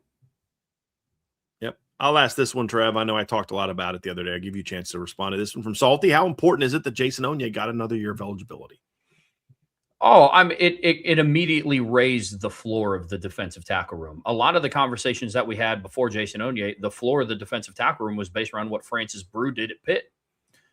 And albeit extremely productive, I love knowing that there's room solidified by guys coming back who played for Notre Dame, and we got to watch within the scheme in 2025. It's huge. It increases. One of my, I guess, broken record sayings so far this offseason has been margin for error. And your margin for error before Jason Onye got granted another year looked a heck of a lot better once you got Francis Brew and Tion Gray, and then you bring in Keon Keeley. But bringing in a solidified veteran like that, and also for Jason Onye, I love the fact that he gets the chance to kind of complete his story arc at Notre Dame and have that full season of redemption where we're going to get to watch him play in the postseason. I think that's special. But for the defensive tackle room individually, I mean, your rotation is now deeper. Your level of experience is now deeper because, look, even though you got some impactful transfers, your 2 most experienced defensive tackles coming back was somebody who they brought in from USC last year, and somebody they brought in from Pitt this year, in Elijah Hughes and Francis Brew. Bringing back Jason Onye is absolutely huge, especially for how he was playing towards the end of the season. Mm-hmm. Agree. The floor has raised so much with Onye back. I agree with what you said. Another one from Salty. Who has best addressed their needs in the portal class this season? Notre Dame, LSU, Indiana, Miami, or other? Well, I mean, I don't know that I would say any of the one teams stood out above the others. I think they've all addressed them in different ways. LSU had more needs. They've done that for the most part. I still think there's some areas where they're still trying to get another tackle. I think they need a tackle in this draft, in this portal class. They're still working on that. They're trying to close on Jordan Seaton. I think Indiana so far has done very well. I think Josh Hoover was a great pickup. I think Josh Burnham was a great pickup. I think Nick Marsh fits their system very well. Him and Elijah Surratt are very similar in what they do and do well, size-wise, things like that. They've done well there. Who was the running back? They got a good running Turbo back. Richard. Yes, there you go, from BC. They got a good running back that fits their system well. They've done well. Notre Dame obviously did well meeting their needs. And Miami's still kind of TBD. but I think they're on the verge of doing well. They're still trying to get some offensive linemen. I think that's an area that's a bit concerning for them. They're trying to get Jordan Seaton as well. It looks like they're probably not going to get him, but they're still trying. But if they get Darian Mensah and Cooper Barcotti, then they've, to me, hit some big notes. They're losing 2 stud defensive ends. They got Damon Wilson, who is a bit of a mercenary, but I think you can win with a mercenary defensive end and how they play. It's a very different type of player than the 2 guys they're losing. He's more of a speed rusher than the power that the other 2 kids, but they'll be able to adjust to that fine. He's a big time end. I thought that was important. Most of their secondary comes back. I believe they're still trying to get another linebacker. But I mean, the receiver, if they get Cooper Barcotti to go with Malachi Toney, their receiving core is legit. So I think all 4 of those teams have done well in the portal so far, but they all had very different needs. Very different needs. Yeah, 100%. That's what makes it so hard to gauge. It's a very fair question, Salty. It's just Notre Dame's needs were significantly different than Indiana's or LSU's. All right. We've got a few more here. PJC, thoughts on Tommy Rees getting the Atlanta offensive coordinator job? Did that get officially announced? I believe so, but let me see here. And obviously Kevin Stefanski was named the head coach, and Tommy was his offensive coordinator this past season and it is official. Yeah. Yeah. Thoughts on it? I like it. I mean, he's bringing along his offensive coordinator from Cleveland, and you're giving him significantly better weapons than what you had in Cleveland. Oh God, yes. I mean, you're going from, unfortunately, Quinshon Judkins, who got hurt, and Dylan Sampson to Bijan Robinson. At quarterback, you're going from Shedeur Sanders to Michael Penix, barring his ability to stay healthy. Your receiving core goes from Jerry Jeudy and Harold Fannin and an injured David Njoku to Kyle Pitts and Drake London and Darnell Mooney. I'm very, very excited to see what he does. Dude, half the guys you just mentioned for the Browns were rookies. Mm-hmm. I mean, Quinshon was a rookie. The Shedeur Sanders was the 3rd, I think, quarterback they even turned to. 3rd or 4th guy they played, and they played Dylan Gabriel before him. And I don't think Shedeur's an NFL starting quarterback. I don't think Dylan Gabriel's an NFL starting quarterback. And Joe Flacco's like 50. It's like my age. Talent matters in the NFL. I don't care who you are as a coordinator. So it's no shock that the 1 year that Stefanski had a healthy, solid NFL quarterback, he took him to the playoffs. Yeah, with Baker Mayfield. So I don't think that's a shock at all. And to your point, I mean, you're going to give him Drake London, Bijan Robinson, Kyle Pitts. Okay, that's not a bad deal. Now you got to obviously keep the thing for Atlanta is you better get a good backup quarterback if you're going to have Michael Penix as your starting quarterback. Yeah, got to have a good backup quarterback, and preferably not a rookie. Get a rookie, but have him be your 3rd guy while he grooms under a veteran. Yeah. And with all due respect to Kirk Cousins, he's just, maybe he blossoms under a different offensive system, and you want that veteran behind Michael Penix. But so far, Kirk Cousins' time in Atlanta hasn't really gone too great. Yeah. And again, he's an older guy as well. Now, could he run Tommy's offense? Maybe. But I think you need to get somebody a little bit different. Yeah. But we'll see. From Shaquille Oatmeal, best movie theme song and best soundtrack of all time. Oh. Yeah. There's some, man, I'm just trying to think through. First of all, Star Wars, the original Star Wars was a great score. It was I don't know if I'd call it a soundtrack, but it was a great score. Lord of the Rings had a great score. I don't know if you'd call that a soundtrack.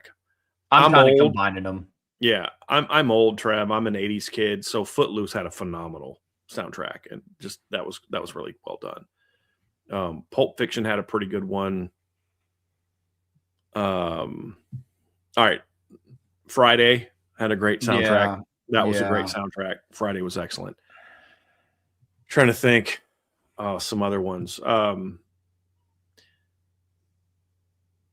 I think the Marvels were the main Marvel movies had very good soundtracks. I mean, I think the scores in that were very well done, in my opinion.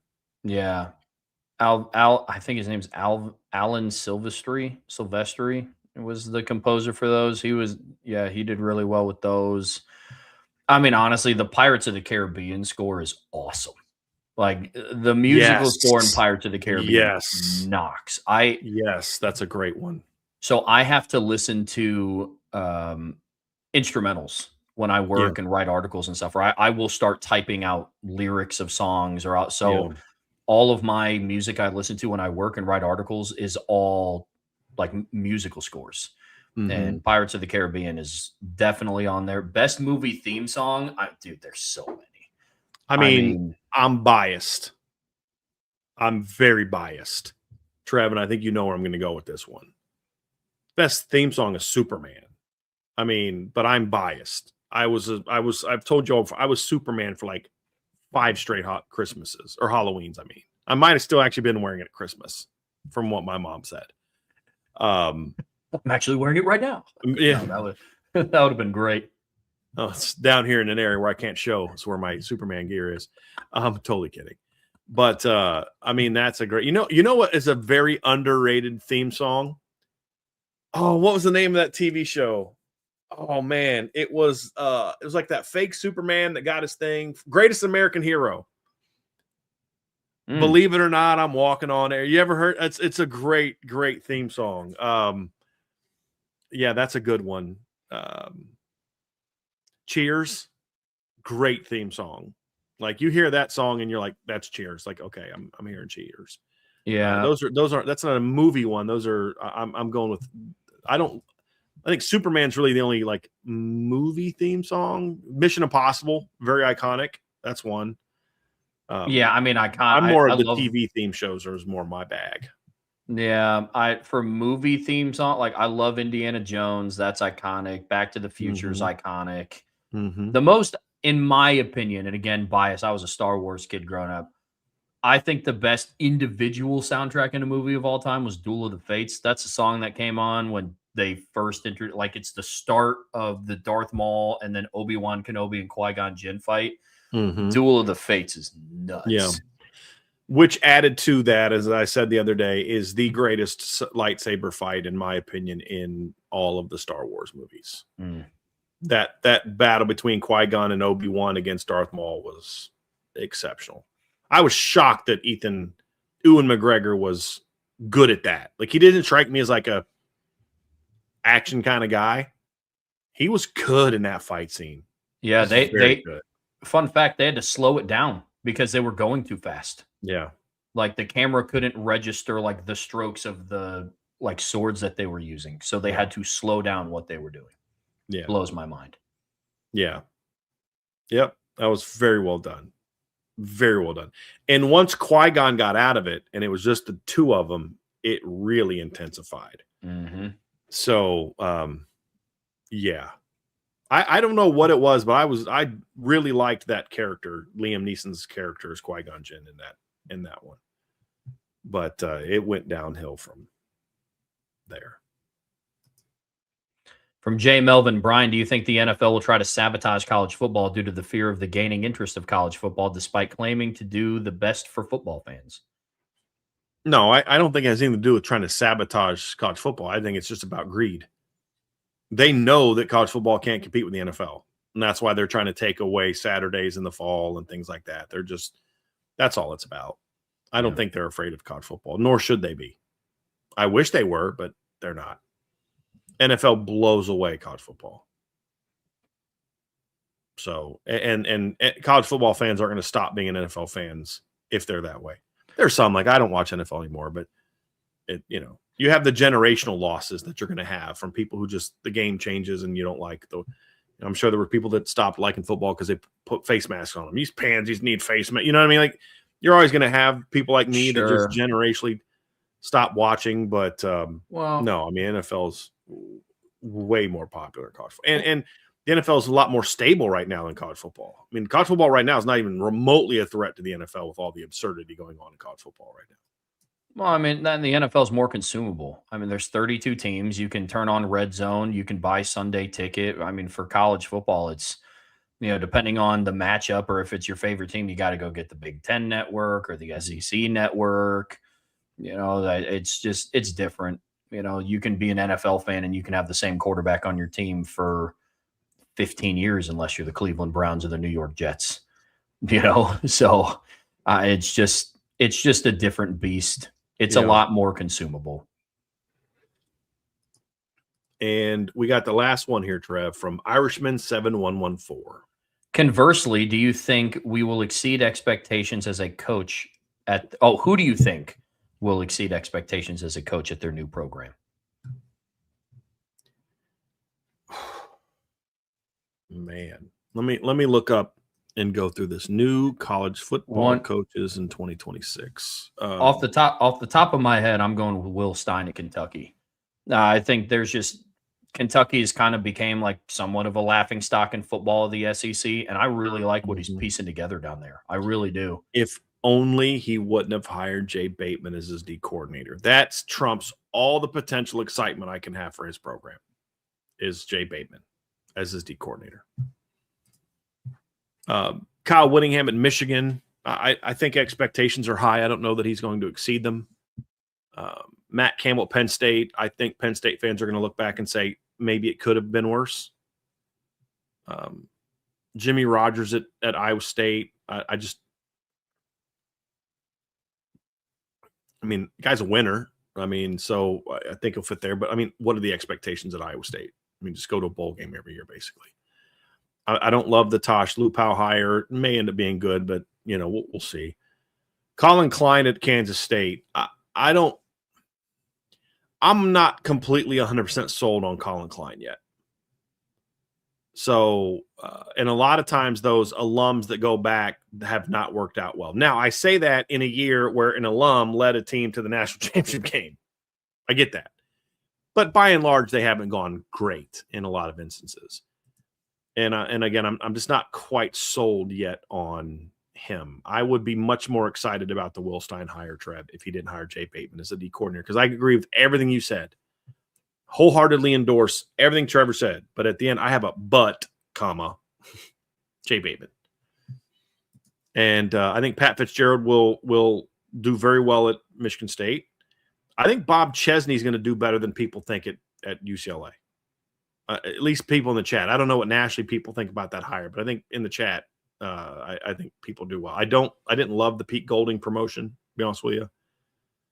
I don't like the Ryan Silverfield hire. I don't. I think Alex Golesh will do well there. I don't know enough about Tavita Pritchard to have an opinion of what he'll do at Stanford. We talked about Eric Morris. James Franklin's going to do extremely well at Virginia Tech, but I think most people think he'll do well there. So I don't know if he'll exceed expectations. I think exceeding expectations for James Franklin is getting him to the title game. I mean, I don't think people would be shocked if once a decade or twice a decade Virginia Tech makes it to the quarters or semis. I think they've had some teams capable of that, and not just the Michael Vick team, depending on your draw. So I don't know that he'll exceed. I think he'll live up to. So I think the couple that we mentioned, Bob Chesney, Pat Fitzgerald, you mentioned Will Stein, I think are all good ones. Yeah. So well, good deal. Well, folks, that is going to do it for us here today on the Irish Breakdown podcast. Here in about an hour, the guys are going live on IB Nation Sports Beat for another edition of We In, We Out. They're also going to talk about Notre Dame's schedule getting finalized and the 12-team playoff. So be sure to tune into them in a little bit over an hour. Brian and I are going to be back on Monday, where we are going to be doing buy, sell, hold, because obviously there's going to be no national championship game for us to preview for Monday night. So buy, sell, hold on Monday. Should be a lot of fun. Good news is the season's over with. The bad news is the season's over with. Yeah. Bad news is there's no more games to break down. Good news is the sooner the season got over with, the faster we can get to next season. So very true. Very true. Well, folks, on your way out of here, be sure to hit that like, hit that subscribe, hit that notification bell, share this podcast with your friends and family, and also whatever streaming platform you listen to us on. We would greatly appreciate a 5-star review. Have a fun and safe weekend. Make sure you subscribe to the premium message boards at boards@irishbreakdown.com. Until Monday, that's Brian. I'm Trevor. We'll see you back here very soon on the Irish Breakdown Podcast.